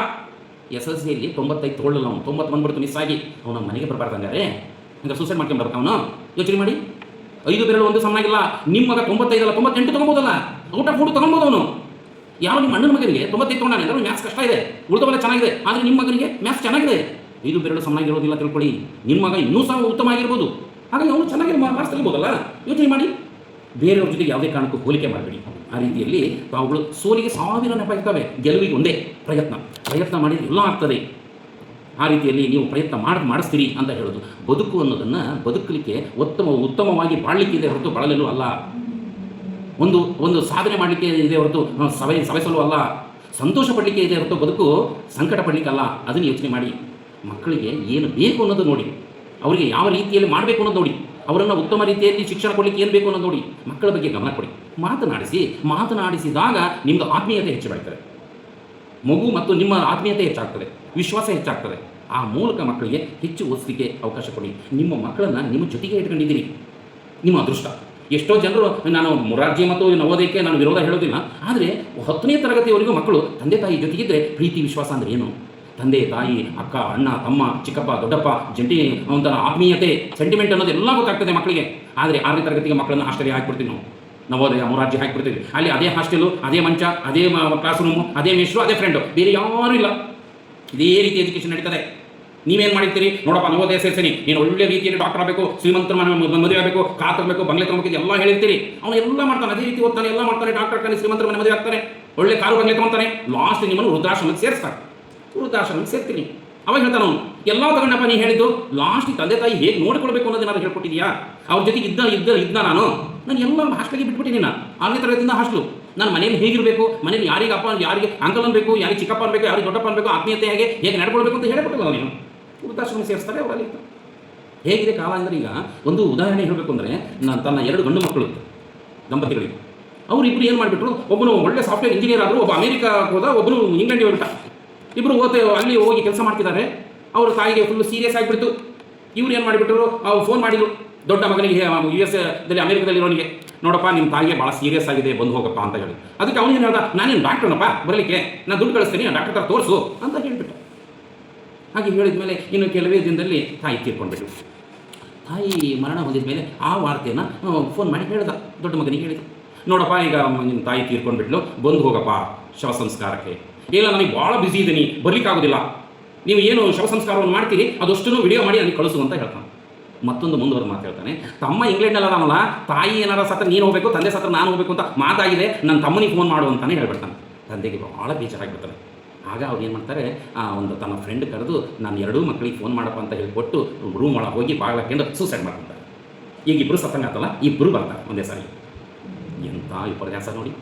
ಇನ್ನೊಂದು ಮುಖ್ಯವಾದ ಒಂದು ಘಟನೆ ಹೇಳ್ತೀನಿ. ಇದೇ ರೀತಿಯಾದಂಥದ್ದು, ಅಮ್ಮ ಹೇಳಿದ 8 ಸುಳ್ಳುಗಳು ಅಂತ ಹೇಳಿ AR ಮಣಿಕಾಂತ್ ಅವರು ಬರ್ತಾರೆ ಒಂದು ಪುಸ್ತಕ, ಭಾಳ ಚೆನ್ನಾಗಿದೆ. ಅಮ್ಮ ಹೇಳಿದ 8 ಸುಳ್ಳುಗಳು ಅಂತ ಹೆಸರು ಏನು ಕೊಟ್ಟಿದಾರಲ್ಲ, ಅದು ಎಂಥ ಸುಳ್ಳುಗಳು ಅಂದರೆ, ತಾಯಿ ಭಾಳಷ್ಟು ಬಡತನ ಇರುತ್ತೆ, ಆ ಇರುವಂತಹ ಗಂಜಿಯನ್ನು ಅಥವಾ ಇರುವನ್ನ ಸ್ವಲ್ಪ ಅಕ್ಕಿಯನ್ನು ಅನ್ನ ಮಾಡಿ ಮಗುಗೆ ಬಡಿಸಿದಾಗ, ಅಮ್ಮ ನಿನಗೆ ಎಲ್ಲಿ ಅಂದಾಗ ನಾನು ಉಂಡಿದ್ದೀನಿ, ನನಗೆ ಹಸುವಿಲ್ಲ ಅಂತ. ಎಂಥ ಸುಳ್ಳು ನೋಡಿ. ಇಂಥವು 8 ಸುಳ್ಳುಗಳನ್ನು ಹೇಳ್ತಾ ಬರ್ತಾರೆ AR ಮಣಿಕಾಂತ್ ಅವರು. ಅದರಲ್ಲಿ ಒಂದು ಸತ್ಯವಾದ ಘಟನೆಯನ್ನು ಹೇಳ್ತಾರೆ. ಹಲಸೂರು ಎಂಬಂಥ ಪ್ರದೇಶ ಫುಲ್ಲು ಕೊಳಗೇರಿ, ಅಂದರೆ ಸಬ್ ಏರಿಯಾ, ಸೋಮೇಶ್ವರ ದೇವಸ್ಥಾನದ ಹತ್ತಿರ ಒಂದು ಕೊಳಗೇರಿ ವಲಯ ಇದೆ. ಅಲ್ಲಿ ರಾಮು ಅನ್ನುವಂಥನು ತಾಯಿ ಮತ್ತು ರಾಮು ಇಬ್ಬರೇ ವಾಸವಾಗಿದ್ದಾರೆ ಆ ಮನೆಯಲ್ಲಿ, ಗುಡಿಸಲು. ಈ ರೀತಿ ವಾಸವಾಗಿರುವಾಗ ಅವನು 2 ತಿಂಗಳಾಗಿತ್ತು, 2 ವರ್ಷದಲ್ಲೇ ತಂದೆ ತೀರ್ಕೊಳ್ತಾರೆ ಆಕ್ಸಿಡೆಂಟಲ್ಲಿ. ನಂತರ ಅವನಿಗೆ ಒಳ್ಳೆಯ ವಿದ್ಯಾಭ್ಯಾಸ ಕೊಡಬೇಕು ಅಂತ ತಾಯಿ ಆಸೆ. ತಾಯಿಗೆ ಒಂದು ಕಣ್ಣು ಇರೋದಿಲ್ಲ, ಆ ಕಣ್ಣು ಭಾಳ ಸಂಯವಾಗಿರುತ್ತದೆ, ಗಾಯ ಆಗಿರ್ತದೆ, ಒಂದು ಕಣ್ಣೇ ಇಲ್ಲ, ಒಂದು ಕಣ್ಣಿನಲ್ಲಿ ಮಾತ್ರ ಇರ್ತಾರೆ. ಒಕ್ಕಣ್ಣಿನ ಮಹಿಳೆ. ಮಗನನ್ನು ಭಾಳ ಚೆನ್ನಾಗಿ ಓದಿಸಬೇಕು ಅಂದ್ರೆ ಆಸೆ ಆಕಾಂಕ್ಷೆಗಳನ್ನು ಇಟ್ಕೊಂಡಿದ್ದಾಳೆ. ಅದೇ ರೀತಿ 5ನೇ ತರಗತಿವರೆಗೂ ಓದಿಸಿದ್ಲು. ನವೋದಯ ಪರೀಕ್ಷೆಗೆ ಮೇಷ್ಟ್ರಿಗೆ ಹೇಳಿ, ಮೇಷ್ಟ್ರೇನೋ ನಿಮ್ಮ ಮಗ ಇಂಟೆಲ್ಲಿದ್ದಾನೆ, ಅವನಿಗೆ ನವೋದಯ ಎಕ್ಸಾಮ್ ಬರೆಸ್ತೀವಿ ಅಂತ ಹೇಳ್ತಾರೆ. ಬರೆಸಿ ಅಂತ ನವೋದಯ ಎಕ್ಸಾಮ್ ಸಕ್ಸಸ್ ಆಗಿಬಿಡುತ್ತೆ. ನವೋದಯ ಎಕ್ಸಾಮ್ ಇಂಥ ಕಡೆ ಅಂತ ಒಂದು ನವೋದಯ ಶಾಲೆಗೆ ಹೋಗ್ತಾನೆ. ಹೋದ್ಮೇಲೆ ತಾಯಿ ಆವಾಗ ನೋಡ್ಕೊಂಡು ಬರಲಿಕ್ಕೆ ಹೋಗ್ತಾಳೆ. ಹೋದಾಗ ಮಗ ಅಂತಾನೆ, ಆವಾಗ ಒಂದು ದಿನ ಅವನು ಇವನ ತಾಯಿಯನ್ನು ನೋಡಿ ಅವ್ರ ಫ್ರೆಂಡ್ ಏನಂದ್ಬಿಡ್ತಾರೆ, ನಿಮ್ಮಮ್ಮ ಅಸಹ್ಯ ಕಾಣ್ತಾರೆ ಮಗ, ಒಕ್ಕಣ್ಣಿನ ಮಹಿಳೆ, ಒಂಥರ ಅಸಹ್ಯ ಕಾಣಿಸ್ತದೆ, ಒಂಥರ ನೋಡಲಿಕ್ಕೆ ಆಗಲ್ಲ ನಿಮ್ಮಮ್ಮನ ಅಂತ ಹೇಳ್ಬಿಡ್ತಾನೆ. ಅದಕ್ಕೆ ಇವನೇ ಅಂತ ನಾವು ಅಮ್ಮ ಬಂದಾಗ, ನಮ್ಮ ಫ್ರೆಂಡ್ ಎಲ್ಲ ಬೈತಾರಮ್ಮ, ನೀ ಬರೋಕ್ಕೆ ಹೋಗಬೇಡ, ಇಲ್ಲಿ ನೋಡ್ಲಿಕ್ಕೆ ಹೋಗಬೇಡ, ಹಾಗೆ ನೀನು ಬರಲಿ ಬೇಡ, ನಾನು ಓದ್ತೇನೆ, ಆರಾಮಿರುತ್ತೆ, ಹೋಗು ಅಂದ್ಬಿಡ್ತಾನೆ. ಭಾಳ ಬೇಜಾರಾಗುತ್ತೆ ತಾಯಿ. ಆಗ ಅವಳು ಏನು ಮಾಡ್ತಾಳೆ, ಬರೋದನ್ನು ಬಂದು ರಜಾ ಇದ್ದಾಗ ಬಂದು ಅವನು ಆಟ ಆಡ್ತಿರೋದನ್ನು ಅಲ್ಲೇ ಆ ಕಾಂಪೌಂಡ್ ಹೊರಗಿಂದನೇ ನೋಡಿ ಸಂತೋಷ ಪಡ್ತಾ ಇರ್ತಾಳೆ. ಅವನು ಹೈಸ್ಕೂಲ್ ಆಯಿತು, ಪ್ರೈಮರಿ ಆಯಿತು, ಹೈಸ್ಕೂಲ್ ಆಯಿತು, ನಂತರ PUC ಅಲ್ಲೇ ಇತ್ತು ಬೌಂಡ್ರಿ ಒಳಗೆ. PUC ಎಲ್ಲೋ ಅವಳು ಬಂದು ಹೋಗ್ತಿದ್ದು. ನಂತರ ಡಿಗ್ರಿ ಎಲ್ಲಿ ಮಾಡ್ದ, ಏನು ಮಾಡ್ದ ಅಂತ ಗೊತ್ತಾಗಲಿಲ್ಲ. ಅವನು ಡಿಗ್ರಿ ಮಾಡಿ IAS ಮಾಡಿ UPSC ಸಕ್ಸಸ್ ಆಗಿ ಡೆಲ್ಲಿಯಲ್ಲಿ ಕೆಲಸದಲ್ಲಿದ್ದಾನೆ. ಒಳ್ಳೆ ಆಫೀಸರ್ ಆಗಿಬಿಟ್ಟ ಡೆಲ್ಲಿಯಲ್ಲಿ. ಆಫೀಸರ್ ಆದಮೇಲೆ ಅವನು ಏನಾಯಿತು, ಒಂದು ದಿನ ಏನಾಯಿತು, ಅವನು ಕರ್ನಾಟಕಕ್ಕೆ ಒಂದು ಇನ್ಸ್ಪೆಕ್ಷನಿಗೆ ಬರೋದಿತ್ತು. ಅದು ನ್ಯೂಸ್ ಪೇಪರ್ನಲ್ಲಿ ಬಂತು, ಮ್ಯಾಗ್ಝಿನಲ್ಲಿ ಬಂತು. ಅವನು ಒಳ್ಳೆ ಸಾಧನೆ ಮಾಡಿದ್ದಾನೆ, ಅವನಿಗೆ ಕರ್ನಾಟಕದಲ್ಲಿ ಈ ರೀತಿ ಸನ್ಮಾನ ಇದೆ ಮತ್ತು ಎನ್ಕ್ವೈರಿ ಇದೆ ಅನ್ನೋ ರೀತಿಯಲ್ಲಿ ಬಂತು. ಅವನು ಯಾವುದೋ ಒಂದು ತಪಾಸಣೆಗಾಗಿ ಹಾಕಿದ್ದಾರೆ. ಆಗ ಕರ್ನಾಟಕದವರು ಅವನಿಗೆ ಸನ್ಮಾನನೂ ಇಟ್ಕೊಂಡಿದ್ದಾರೆ ಅದೇ ದಿನ. ಈ ರೀತಿಯಲ್ಲಿ ಪೇಪರ್ನಲ್ಲಿ ಮ್ಯಾಗ್ಝಿನಲ್ಲಿ ಒಂದು ಅಂಗಡಿಗೆ ಹೋದಾಗ ನೋಡಿಬಿಡ್ತದೆ, ನನ್ನ ಮಗ ಅಂತ ಗೊತ್ತಾಗ್ಬಿಡ್ತಾ ನಮಗೆ. ಆವಾಗ ಯಾರೋ ಹತ್ರ ಓದಿಸ್ತಾರೆ, ಇವನು ಎಲ್ಲಿ ಬರ್ತಾನೆ, ಎಲ್ಲಿ ಉಳ್ಕೊಂತಾನೆ ಹೇಳ್ರಿ ಅಂತ ಹೇಳ್ತಾನೆ. ಆವಾಗ ನೋಡಮ್ಮ, ಇಂಥ IB ಇದು ಬೆಂಗಳೂರಲ್ಲಿ, ಅಲ್ಲಿ ಉಳ್ಕೊಂತಾರೆ, ಇಂಥ ಕಡೆ ಸನ್ಮಾನ ಇದೆ, ಹಾಗಾಗಿ ಬರ್ತಿದ್ದಾರೆ, IAS ಆಫೀಸರ್ ಅವರು ಹಾಗಾಗಿ ಅಂತ ಹೇಳ್ತಾರೆ ಕಮಿಷನರ್ ಅವರು. ಹೌದಾ ಅಂತ ಹೇಳಿ ಹಳ್ಳಿಯಲ್ಲಿರುವಂಥ ಮಹಿಳೆ ಹುಡ್ಕೊಂಡು ಬರ್ತಾಳೆ ಐಬಿಯನ್ನು. ಹುಡ್ಕೊಂಡು ಬಂದಾಗ ಅವನಿಗೆ ಈಗಾಗಲೇ ಮದುವೆ ಆಗಿದೆ, ಶ್ರೀಮಂತರ ಮನೆಯಲ್ಲಿ 2 ಮಕ್ಕಳಿದ್ದಾರೆ. ಆಗ IBಯಲ್ಲಿ ಬಂದು ಆ ಗೇಟ್ ಹತ್ರ ಬರುತ್ತದೆ, ಅಲ್ಲಿ 2 ಮಕ್ಕಳು ಆಟ ಆಡ್ತಾ ಇರ್ತಾರೆ. ಆ ಮಕ್ಕಳನ್ನು ಮಾತಾಡಿಸುತ್ತೆ. ಅವಳಿಗೆ ಗೊತ್ತಾಯಿತು ನನ್ನ ಮೊಮ್ಮಕ್ಕಳೇ ಅಂತ ಗೊತ್ತಾಗ್ಬಿಡ್ತದೆ ಅವಳಿಗೆ. ಆವಾಗ ಮಾತಾಡಿಸ್ತಾ ಇರ್ತಾನೆ, ನಿಮ್ಮ ಹೆಸರೇನು, ನಿಮ್ಮ ತಂದೆ ಹೆಸರೇನು ಅದೆಲ್ಲ ಕೇಳ್ತಾಳೆ. ಮೇಲಿಂದ ಮಗ ನೋಡ್ತಾನೆ, ರಾಮ ನೋಡಿದವನೇ ತನ್ನ ತಾಯಿ ಅಂತ ಗೊತ್ತಾಗುತ್ತೆ. ಗೊತ್ತಾದ ತಕ್ಷಣ ಜೋರು ಮಾಡಿಬಿಡ್ತಾನೆ, ಯಾರವರು ಗೇಟ್ ಹತ್ರ ಏನು ಮಾತಾಡ್ತೀರಿ ಮಕ್ಕಳ ಹತ್ರ, ಆ ಕಡೆ ಹೋಗಮ್ಮ, ಈ ಕಡೆ ಯಾಕೆ ಬರ್ತಿದ್ಯಾ ಅಂತ ಬೈದು. ಆಗ ಅವಳು ಒಂದು ಮಾತು ಹೇಳ್ತಾಳೆ, ದೇವರು ನನಗೆ ಗೊತ್ತಾಗಲಿಲ್ಲ ಕಣ್ರಪ್ಪ, ನಾನು ಈ ಕಡೆ ಬಂದುಬಿಟ್ಟೆ, ತಪ್ಪಾಯಿತು ಕಣ್ರಪ್ಪ, ನಾನು ಹೋಗ್ತೇನೆ, ತಪ್ಪಿ ಬಂದುಬಿಟ್ಟೆ ಈ ಕಡೆ ಅಂತ ಹೇಳಿ ಹೋಗಿಬಿಡ್ತಾರೆ. ಹೋಗಿ ತನ್ನ ಗುಡಿಸಲಲ್ಲಿ ಇರ್ತದೆ. ನಂತರ ಇವನ್ನೆಲ್ಲ ಇನ್ಸ್ಪೆಕ್ಷನು ಸನ್ಮಾನ ಎಲ್ಲ ಆಗುತ್ತೆ, ಮತ್ತೆ ಡೆಲ್ಲಿಗೆ ಹೋಗ್ತಾನೆ. ಡೆಲ್ಲಿಗೆ ಹೋಗಿ ಕೆಲವೇ ದಿನದಲ್ಲಿ ಅವನಿಗೆ ಈ ಗುಡಿಸಲು ನೆನಪಾಗ್ಬಿಡ್ತದೆ, ತನ್ನ ತಾಯಿಯ ನೆನಪು ಆಗಿಬಿಡ್ತದೆ. ಆಗ ಅವನು ಮತ್ತೊಂದು ಕೆಲಸದ ನಿಮಿತ್ತ ಮತ್ತೆ ಕರ್ನಾಟಕಕ್ಕೆ ಬರುವಂಥ ಸಂದರ್ಭ ಬರ್ತಾನೆ. ಬಂದಾಗ ತನ್ನ ಗುಡಿಸಲು ತನ್ನ ತಾಯಿ ನೋಡಬೇಕು ಅಂತ ಆವಾಗ ನೆನಪಾಗುತ್ತಾನೆ. ಆಗ ಗುಡಿಸಲು ಹತ್ರ ಬರ್ತಾನೆ, ಹೋಗಿ ನೋಡ್ತಾನೆ, ಗುಡಿಸಲು ಬೀಗ ಹಾಕಿದಾಗ ಪಕ್ಕದ ಮನೆಯಿಂದ ಒಂದು ಮುದುಕಿ ಬಂದು ಒಂದು ಚೀಟಿ ಕೊಡುತ್ತೆ. ಆ ಚೀಟಿಯನ್ನು ಓಪನ್ ಮಾಡಿ ಓದಲಿಕ್ಕೆ ಶುರು ಮಾಡ್ತಾನೆ. ಆಗ ಅಮ್ಮ ಬರೆದಂಥ ಚೀಟಿ ಏನು ಬರೆದಿದ್ದಾಳೆ ಅಂತ ಅಲ್ಲಿದೆ. ಮಗನೇ ರಾಮು, ನೋಡಪ್ಪ, ನೀನು ಹಾಸ್ಟೆಲ್ನಲ್ಲಿ ಎಲ್ಲ ನಿನ್ನ ಫ್ರೆಂಡೆಲ್ಲ ನನ್ನ ನೋಡಿ ಭಾಳ ಅಸಹ್ಯ ಪಡ್ತಾರೆ ಅಂದು, ಆದರೂ ನನಗೆ ನೀನು ಬಿಟ್ಟರೆ ಮತ್ತೆ ಯಾರಿದ್ರು, ಹಾಗಾಗಿ ನಿನ್ನ ನೋಡಲಿಕ್ಕೆ ಬರ್ತಾ ಇದ್ದೆ. ಕಾಂಪೌಂಡ್ ಹೊರಗಿಂದನೇ ನಿನ್ನನ್ನು ಭಾಳ ಸರಿ ನೋಡ್ತಾ ಇದ್ದೆ. PUCವರೆಗೂ ನೀನು ಓದೋವರೆಗೂ ನೋಡಿದೆ, ಆನಂತರ ಎಲ್ಲಿ ಹೋಗಿದೆ ಅಂತಲೇ ಗೊತ್ತಾಗಲಿಲ್ಲ, ಭಾಳ ಚಡಪಡಿಸಿದೆ ನೀನು ನೋಡಬೇಕು ಅಂತ. ಆದರೆ ಒಂದು ನ್ಯೂಸ್ ಪೇಪರ್ನಲ್ಲಿ ನೋಡಿದಾಗ ನೀನು ಎಲ್ಲಿದೆ ಅಂತ ಗೊತ್ತಾಯಿತು, ಒಳ್ಳೆ ಆಫೀಸರ್ ಅಂತ ಗೊತ್ತಾಯಿತು, ಭಾಳ ಖುಷಿಪಟ್ಟೆ. ಆಮೇಲೆ ನಿನ್ನ ಮಕ್ಕಳನ್ನು ನೋಡಿ, ನನ್ನ ಮೊಮ್ಮಕ್ಕಳನ್ನು ನೋಡಿ ಭಾಳ ಖುಷಿಪಟ್ಟೆ. ಅವತ್ತು ನೀನು ಜೋರು ಮಾಡಿದೆ ಅಂತ ನನಗೆ ಎಷ್ಟು ಬೇಜಾರಿಲ್ಲ. ನಂತರದಲ್ಲಿ ಇನ್ನೊಂದು ಮುಖ್ಯವಾದ ವಿಚಾರಗಳನ್ನು ಹೇಳ್ತೀನಿ ಕೇಳಪ್ಪ. ನೀನು 2 ವರ್ಷದವನಿದ್ದಾಗ ನಿನ್ನ ತಂದೆ ಆಕ್ಸಿಡೆಂಟಲ್ಲಿ ತೀರ್ಕೊಂಡ್ಬಿಟ್ರು. ನಂತರ ನೀನು 5 ವರ್ಷದವನಿದ್ದಾಗ ನಿನಗೆ ಆಕ್ಸಿಡೆಂಟ್ ಆಗಿಬಿಡ್ತು. ಆಕ್ಸಿಡೆಂಟ್ ಆದಾಗ ಒಂದು ಕಣ್ಣು ಸಂಪೂರ್ಣ ಹಾಳಾಗಿಬಿಡ್ತು, ಭಾಳ ಜಬ್ಬಿ ಬಿಟ್ಟಿತ್ತು ನಿನ್ನ ಕಣ್ಣು. ಆಗ ಡಾಕ್ಟರ್ ಏನಂದ್ರು, ಈ ಕಣ್ಣು ಆಪರೇಷನ್ ಮಾಡಬೇಕು, ಕಣ್ಣು ತೆಗೆದು ಕಣ್ಣು ಹಾಕಬೇಕು, ನಂತರ ಆಪರೇಷನ್ ಇಷ್ಟು ಖರ್ಚಾಗುತ್ತೆ ಅಂದರು. ನಾನು ಬೇರೆ ಎಲ್ಲ ಮನೆಯ ಕೆಲಸ ಮಾಡಿ ಹಣ ಜೋಡಿಸಿದೆ, ನನ್ನ ಕಣ್ಣನ್ನೇ ನಿನಗೆ ಕೊಟ್ಟು ನಿನ್ನನ್ನು ಬದುಕಿಸಿದೆ, ಮತ್ತು ಕಣ್ಣನ್ನು ಆಪರೇಷನ್ ಮಾಡಿ ನನ್ನ ಕಣ್ಣು ತೆಗೆದು ನಿನಗೆ ಹಾಕಿದ್ರಪ್ಪ. ಇದು ವಿಚಾರವನ್ನು ನೀನು ಇಲ್ಲಿವರೆಗೂ ಹೇಳಿಲ್ಲ. ಈ ವಿಚಾರವನ್ನು ಕೇಳಿದ ನಂತರ ನೀನು ಅಳಬೇಡ. ನಿನ್ನ ಅಭಿವೃದ್ಧಿ ನೋಡಿ ನೀನು ಆಫೀಸರ್ ಆಗಿದ್ದು ನನಗೆ ಭಾಳ ಸಂತೋಷ ಆಗಿದೆ. ಈ ವಿಚಾರವನ್ನು ಕೇಳಿ ನೀನು ಅಳಬೇಡ. ಯಾಕೆ ಅಂದರೆ ನಿನ್ನಲ್ಲಿರುವಂಥ ಕಣ್ಣು ನನ್ನದೇ, ಅದೇ ಕಣ್ಣಿಗೆ ನೋವಾಗ್ತದೆ. ನಿನ್ನ ಶರೀರದ ಮೂಲಕ, ನನ್ನ ಕಣ್ಣಿನ ಮೂಲಕ ನಿನ್ನನ್ನು ನೋಡ್ತಾ ಇದ್ದೇನೆ, ಅದೇ ನನಗೆ ಸಂತೋಷ, ಅದೃಷ್ಟ. ಹಾಗಾಗಿ ನೀನು ಯಾವುದೇ ಕಾರಣಕ್ಕೂ ಅಳಬೇಡಪ್ಪ ಅಂತ ಹೇಳಿ ಪತ್ರದ ಒಕ್ಕಡಿಕೆಯನ್ನು ಮುಗಿಸ್ತಾಳೆ. ಎಂಥ ಮಾತು ನೋಡಿ, ತಾಯಿ ಎಂಥ ಮಾತನ್ನು ಹೇಳಿ ಅವಳ ಒಕ್ಕಣಿಕೆಯನ್ನು ಮುಗಿಸ್ತಾಳೆ. ಅದು ತಾಯಿ ಹೃದಯ ಅಂತ. ಥಾಮಸ್ ಆಲ್ವಾ ಎಡಿಸನ್ ಅನ್ನೋರು ಮಗುವಾಗಿದ್ದಾಗ, ಅಂದರೆ ಅವನು ಪ್ರಾಥಮಿಕ ಶಿಕ್ಷಣವನ್ನು ಪಡಿತಿರ್ಬೇಕಾದ್ರೆ ಒಂದು ಕಡೆ ಕೂರ್ತಿರ್ಲಿಲ್ಲ. ಅವರು ಭಾಳ ತಲೆಹರಟೆ, ಭಾಳ ತುಂಟ, ಅಕ್ಕಪಕ್ಕದಲ್ಲಿ ಹೊಡೆಯೋದು, ಮೇಷ್ಟು ಪ್ರತಿಯೊಂದಕ್ಕೂ ಪ್ರಶ್ನೆ ಕೇಳೋದು, ಏಕೆ, ಏನೇ, ಏನು, ಹೇಗೆ. ಅವರು ಪಾಠ ಮಾಡ್ತಿದಾರ, ಪ್ರತಿಯೊಂದಕ್ಕೂ ಪ್ರಶ್ನೆನೇ. ಈ ರೀತಿ ಭಾಳ ತಲೆಹರಟೆ. ಈ ರೀತಿ ಥಾಮಸ್ ಆಲ್ವಾ ಎಡಿಸನ್ ಬಲ್ಬನ್ನು ಕಂಡುಹಿಡಿದಂಥ ವಿಜ್ಞಾನಿ. ಆಗ ಆ ಮಾಸ್ಟ್ರು ತಾಯಿಗೆ ಒಂದು ಪತ್ರ ಬರೀತಾರೆ. ಆ ಪತ್ರವನ್ನು ನಿಮ್ಮ ತಾಯಿಗೆ ಒಯ್ದು ಕೊಡುವಂತಾರೆ, ತಂದೆ ಇಲ್ಲ ಅವರಿಗೂ. ಆಗ ಪತ್ರವನ್ನು ಕೊಟ್ಟಾಗ ತಾಯಿ ಓಪನ್ ಮಾಡ್ತಾಳೆ, ನೋಡಿ ಕಣ್ಣೀರು ಬರ್ತದೆ. ಅಮ್ಮ ಏನು ಬರ್ದಾರ ಮೇಷ್ಟ್ರು ಅಂತ ಕೇಳಿದಾಗ ಆಗ ತಾಯಿ ಹೇಳುವಂಥ ಮಾತು, ನೀನು ಭಾಳ ಬುದ್ಧಿವಂತ ಇದೆಯಂತಪ್ಪ, ನಿನಗೆ ಮೇಷ್ಟ್ರು ಪಾಠ ಮಾಡಲಿಕ್ಕೆ ಆಗಲ್ಲಂತೆ, ನೀನು ಒಳ್ಳೆಯ ಪ್ರಶ್ನೆಗಳನ್ನು ಕೇಳ್ತೀಯಂತೆ, ನೀನು ಒಳ್ಳೆ ಮಹಾನ್ ವ್ಯಕ್ತಿ ಆಗ್ತೀಯಂತೆ, ಹಾಗಾಗಿ ನಿನಗೆ ಮನೆಯಲ್ಲಿ ಪಾಠ ಮಾಡು, ನಮ್ಮ ಶಾಲೆಗೆ ಕಳಿಸೋದು ಬೇಡ ಅಂದುಬಿಟ್ರಪ್ಪ ಅಂತ ಹೇಳಿ, ಆಗಲಿ ಅಮ್ಮ ನೀನೇ ಪಾಠ ಮಾಡು, ಮನೇಲೇ ಇರ್ತೇನೆ ಎಂದು ಸಂಪೂರ್ಣ ಎಲ್ಲ ಹೈಸ್ಕೂಲು ಎಲ್ಲ ಪಾಠವನ್ನು ಅವಳು ಮನೆಯಲ್ಲೇ ಶಿಕ್ಷಣವನ್ನು ಕೊಡ್ತಾಳೆ ತಾಯಿ. ಕೊಟ್ಟಾದ ಮೇಲೆ ಒಂದು ದಿನ ದೊಡ್ಡ ವಿಜ್ಞಾನಿ ಆಗ್ತಾನೆ, ಬಲ್ಬನ್ನು ಕಂಡು ಹಿಡಿತಾನೆ, ವಿಶ್ವವಿಖ್ಯಾತ ಪಡಿತಾನೆ. ಆಗ ತನ್ನ ತಾಯಿ ಡೆತ್ ಆಗ್ತಾಳೆ, ತೀರ್ಕೊಂಡ ನಂತರ ಹಳೆಯ ಪೆಟ್ಟಿಗೆಯನ್ನು ತಾಯಿದು ಓಪನ್ ಮಾಡಿ ನೋಡ್ತಾನೆ. ಆ ಪೆಟ್ಟಿಗೆಯಲ್ಲಿ ತಮ್ಮ ಮೇಷ್ಟ್ರು ತಾಯಿ ಬರೆದಂಥ ಪತ್ರ ಇರ್ತದೆ, ಅದನ್ನು ನೋಡ್ತಾನೆ. ನೋಡಿ ಆ ಪತ್ರದಲ್ಲಿ ಏನು ಬರೆದಿರ್ತದೆ ಅಂದರೆ, ನಿಮ್ಮ ಮಗ ಭಾಳ ತಲೆಹರಟ, ನಿಮ್ಮ ಮಗನಿಂದ ಅನೇಕ ಮಕ್ಕಳು ಕೆಡ್ತಾ ಇದ್ದಾರೆ, ಹಾಳಾಗ್ತಿದ್ದಾರೆ, ಅವ್ನು ಪಾಠ ಮಾಡೋಕ್ಕೆ ಬಿಡ್ತಿಲ್ಲ, ಅವನಿಗೆ ಭಾಳ ತುಂಟ ಇದ್ದಾನೆ, ಬೆಂಚ್ ಮೇಲೆಲ್ಲ ಅಡ್ಡಾಡ್ತಾನೆ, ಬೆಂಚ್ ಮೇಲೆಲ್ಲ ಹತ್ತಿ ಇಳಿತಾನೆ, ಈ ರೀತಿ ಎಲ್ಲ ಇದೆ. ಹಾಗಾಗಿ ದಯವಿಟ್ಟು ಯಾವುದೇ ಕಾರಣಕ್ಕೂ ನಮ್ಮ ಶಾಲೆಯಲ್ಲಿ ನಿಮ್ಮ ಮಗನ ಸೇರಿಸಬೇಡಿ, ನಾವು ಇವತ್ತಿಂದನೇ ಅವನ್ನ ಕರ್ಕೊಂಡು ಹೋಗಿ ಅಂತ ಹೇಳಿ ಬರೆದಿರ್ತಾರೆ. ಈ ಒಂದು ಪತ್ರವನ್ನು ನೋಡಿ ಅಮ್ಮ ಎಂಥ ಸುಳ್ಳು ಹೇಳಿದವ ನನಗೆ ಅಂತ ಹೇಳಿ ಬಿಕ್ಕಿ ಹೇಳ್ತಾನೆ. ನೋಡಿ ಹೇಗಿದೆ ಅನ್ನೋದನ್ನು, ವಿಚಾರಗಳು ಎಂತೆಂಥ ಮಹಾನ್ ವ್ಯಕ್ತಿಗಳು ಜೀವನದಲ್ಲಿ ಯಾವ ರೀತಿ ಆಗಿದೆ ಅನ್ನೋದನ್ನು ನೋಡಿ. ಹಾಗಾಗಿ ನಾವುಗಳು ಹೇಗೆ ಇರಬೇಕು ಅನ್ನೋದನ್ನು ಯೋಚನೆ ಮಾಡಿ, ನಾವು ಏನು ಮಾಡಬೇಕು ಅನ್ನೋದು ಯೋಚನೆ ಮಾಡಿ. ಪ್ರತಿಯೊಂದು ಮಗುವಿನಲ್ಲೂ ಒಂದಲ್ಲ ಒಂದು ರೀತಿ ಪ್ರತಿಭೆ ಇದೆ, ಅದನ್ನು ಬೆಳೆಸಬೇಕಾದ ನಿಮ್ಮ ಕರ್ತವ್ಯ. 9ನೇ ತರಗತಿವರೆಗೆ ಓದಿಸಿದಿರಲ್ಲ ಇದು ಮುಖ್ಯ ಅಲ್ಲ, 10ನೇ ತರಗತಿ ಓದಿಸ್ತಿರಲ್ಲ ಅದು ಮುಖ್ಯ. 10ನೇ ತರಗತಿ ಆದ ತಕ್ಷಣ ಅವ್ನು ಏನು ಆಗಬೇಕು ಅಂತ ನಿರ್ಧಾರ ಮಾಡ್ತಾನೆ ಅದು ಮುಖ್ಯ. ಸೈನ್ಸ್ ತಗೋಬೇಕು, ಕಾಮರ್ಸ್ ತಗೋಬೇಕು, ಆರ್ಟ್ಸ್ ತಗೋಬೇಕು, ಡಿಪ್ಲೊಮಾ ತಗೋಬೇಕು, ಅಥವಾ ಐ ಟಿ ಹೋಗಬೇಕು, ಯಾವ್ದು ಹೋಗಬೇಕು ಅನ್ನೋದು ಭಾಳಷ್ಟು ಅವನು ಇಂಪಾರ್ಟೆಂಟ್ ಆಗಿರ್ತದೆ. ಅವನಿಗೆ 9, 10, 11 ಈ 3 ವರ್ಷ ಅವನಿಗೆ ಯಾವುದೇ ರೀತಿಯಲ್ಲಿ ಚಂಚಲತೆ ಆಗದಂಗೆ ನೋಡ್ಕೊಳ್ಳಿ, ಯಾವುದೇ ರೀತಿಯಲ್ಲಿ ಮೈಂಡ್ ಡೈವರ್ಸ್ ಆಗದಂಗೆ ನೋಡ್ಕೊಳ್ಳಿ. ಸೆಕೆಂಡ್ PUC ಬಂದಾಗ ಅವನಿಗೆ ಜವಾಬ್ದಾರಿ ಬರ್ತದೆ, ರೆಸ್ಪಾನ್ಸಿಬಲ್ ಬರ್ತದೆ, ಅವನು ಮುಂದೆ ಹೋಗೇ ಬಿಡ್ತಾನೆ. ಯೋಚನೆ ಮಾಡಿ, ಹೊಡೆತದಿಂದ ಏನು ಸಾಧನೆ ಮಾಡೋಕ್ಕಾಗಲ್ಲ, ಪನಿಷ್ಮೆಂಟಿಂದ ಏನು ಮಾಡೋಕ್ಕಾಗಲ್ಲ. ನೀವು ಓದುವಾಗ ಯೋಚನೆ ಮಾಡಿ, ಈ ರೀತಿ ಹೊಡಿತಿದ್ರು, ಹಾಗೆ ಹೊಡೆದ ತಕ್ಷಣ ಈ ಕೈ ಎಷ್ಟು ಉರಿತಿತ್ತು, ಬಗ್ಗಿ ಕಿವಿ ಹಿಡಿಸ್ತಾ ಇದ್ರು, ಒಂಟಿ ಕಾಲಲ್ಲಿ ನಿಲ್ಲಿಸ್ತಾ ಇದ್ರು, ಶಾಣಪತಿ ಬೆಂಚ್ ಅಂತಿದ್ರು, ಹೊರಗೆ ನಿಲ್ಲಿಸ್ತಿದ್ರು, ಓಡಿಸ್ತಿದ್ರು, ಎಷ್ಟು ಪನಿಷ್ಮೆಂಟ್ ಕೊಡೋರು, ಆದರೂ ಶಾಲೆ ಬರ್ತಾ ಇದ್ದೀವಿ ನಾವು. ಈಗ ನೀವು ಒಂದು ಸ್ವಲ್ಪ ಹೊಡೀರಿ, ಮೇಷ್ಟು ಸ್ವಲ್ಪ ಹೊಡೀರಿ, ಬೈಲಿ ಸಾಕು, ಬೈದ್ರೆ ನೋಡಿ, ಬರೀ ಬೈದ್ರೆ ಸಾಕು. ಒಬ್ಬ ಟೀಚರ್ ಏನಾರ ಬೈದರು ಅಂದರೆ ಅವನ ಮುಖ ಭಾಳಷ್ಟು ಸಪ್ಪು ಮಾಡ್ಕೊಂಡು ಮನೆ ಹೋದ ಅಂದರೆ ಮನೆಯಲ್ಲಿ ಟೀಚರಿಗೆ ಊಟ ಸೇರಲ್ಲ, ತಿಳ್ಕೊಳ್ಳಿ, ಊಟನೇ ಸೇರಲ್ಲ. ಇವ್ನಿಗೆ ಬೈದು ಬಿಟ್ಟೆ ಏನು ಮಾಡ್ತಾನೋ ಏನೋ. ಅಕಸ್ಮಾತ್ ಆ ಪೇರೆಂಟ್ಸಿಂದ ಆ ಟೀಚರಿಗೆ ಫೋನ್ ಬಂತು, ಮುಗೀತು, ಟೀಚರ್ ಬಿಟ್ಟು. ಆವಾಗ ಇದು ಮೇಡಮ್ ನಮ್ಮ ಮಗ ನಮ್ಮ ಮನೆಗೆ ಬಂದಲ್ಲ, ಮುಗೀತು. ಅವತ್ತು ಊಟ ಮಾಡಲ್ಲ, ನಿದ್ದೆನೂ ಮಾಡಲ್ಲ, ಬೆಳಗ್ಗೆ ಅವ್ನು ಬರೋವರೆಗೂ ಅವ್ರಿಗೆ ಸಮಾಧಾನ ಇಲ್ಲ. ಪಾಪ ಯೋಚನೆ ಮಾಡಿ, ನಿಮ್ಮದು ಅದೇ ಬಾ, ನೀವು ಸ್ವಲ್ಪ ಬೈಯಂಗಿಲ್ಲ, ಸ್ವಲ್ಪ ಹೊಡೆಯಂಗಿಲ್ಲ. ಅವ್ನು ಹೋದ ಅಂದರೆ ಅವ್ನು ಎಲ್ಲಿ ಹೋಗ್ಯಾನೋ ಏನೋ, ಅವ್ನ ಫ್ರೆಂಡ್ಸಿಗೆಲ್ಲ ಫೋನ್ ಮಾಡ್ತೀರಿ, ಆ ದೇವಸ್ಥಾನದಲ್ಲಿ ಅದಾನ, ಅವ್ನ ಫ್ರೆಂಡ್ಸ್ ಮನೆಗೆ ಅದಾನ, ಎಲ್ಲದಾನೆ ನೋಡಪ್ಪ, ಅಯ್ಯೋ ನಾನು ಬೈದು ಬಿಟ್ಟೆ ಹೋಗ್ಬಿಟ್ಟ ಮರರ, ಅಯ್ಯೋಯಪ್ಪ ಎಲ್ಲೂ ಹೋದ್ನೋ ಏನೋ. ಎಷ್ಟು ಸೂಕ್ಷ್ಮ ಮನಸ್ಸು ನೋಡಿ. ಅವ್ರು ಏನಾರು ಬೈದ್ರೆ ಸಾಕು, ಏನಾರು ಹೊಡೆದ್ರೆ ಸಾಕು, ಸೀದಾ ಸೀರಿಯಲ್ ಸಿನಿಮಾದಲ್ಲಿ ತೋರಿಸ್ತಾರಲ್ಲ, ನೇಣಕ್ಕೆ ಹಾಕಬೇಕು, ಬಾವಿಗೆ ಹಾರಬೇಕು, ವಿಷ ಕುಡಿಬೇಕು, ಇದೇ ಬರೇ ಸೂಸೈಡೆ. ಮನಸ್ಸು ಗಟ್ಟಿನೇ ಇಲ್ಲ, ಸೂಕ್ಷ್ಮ ಮನಸ್ಸು. ಯೋಚನೆ ಮಾಡಿ, ಅವ್ರು ತಿನ್ನೋ ಆಹಾರನೂ ಸೂಕ್ಷ್ಮ. ಗಿಡವಾಗಿ ಬಗ್ಗದು ಮರವಾಗಿ ಬಗ್ಗೀತೆ ಅಂತ ಹಿಂದಿತ್ತು. ಆದರೆ ಈಗ ಒಂದು ಗಿಡ ಇದೆಯಪ್ಪ, ಆ ಗಿಡನ ಚೂಟಿದ್ರೆ ಹಿಂದಿನ ಮರಗಳು ಎಲ್ಲ ಕೊಂಬೆಗಳು ಆಗಿ ಸಾಕಷ್ಟು ಕೊಂಬೆ ಆಗ್ತಿದ್ವು, ಹಣ್ಣು ಬಿಡ್ತಿತ್ತು, ಎಲ್ಲ ಆಗ್ತಿತ್ತು. ಈಗಿನ ಗಿಡಗಳು ಚೂಟ್ರಿ ಒಣಗಿ ಹೋಗ್ತಾವೆ. ಅಂಥ ಆಹಾರವನ್ನು ತಿನ್ನೋಂಥ ಮಕ್ಕಳು ಎಷ್ಟು ಸೂಕ್ಷ್ಮ, ಭಾರಿ ಸೂಕ್ಷ್ಮ ಮನಸ್ಸು. ಏನು ಹೇಳಂಗಿಲ್ಲ, ಏನು ಬೈಯಂಗಿಲ್ಲ, ಏನು ಹೊಡೆಯಂಗಿಲ್ಲ. ಹಾಗಾದ್ರೆ ಏನು ಮಾಡ್ಬೇಕು ಮಕ್ಕಳು? ಹಾಗಾದ್ರೆ ಓಕೆ ಸರ್, ನೀವು ಹೇಳೋದು ಓಕೆ, ಎಲ್ಲ ಬೈಬಾರ್ದು, ಹೊಡಿಬಾರ್ದು, ಏನು ಮಾಡಬಾರ್ದು, ಓಕೆ, ಏನು ಮಾಡ್ಬೇಕು? ಹಾಗಾದ್ರೆ ಅವ್ನು ಹೆಂಗಿದ ಹಂಗೆ ಬಿಟ್ಬಿಡ್ಬೇಕಾ? ಪ್ರೀತಿ ವಿಶ್ವಾಸ ಮಾಡಿ, ಮನವೊಲಿಸಿ, ಭರವಸೆ ಮೂಡಿಸಿ, ಕಾನ್ಫಿಡೆನ್ಸ್ ಮಾಡಿಸಿ, ನೀವು ಅವರಿಗೆ ಆದರ್ಶರಾಗಿ, ಗಂಡ ಹೆಂಡತಿ ನೀವು ಆದರ್ಶರಾಗಿ, ನೀವು ಮನವೊಲಿಸಿ ಅವ್ರನ್ನ, ಪ್ರೀತಿ ವಿಶ್ವಾಸ ಕೊಡಿ.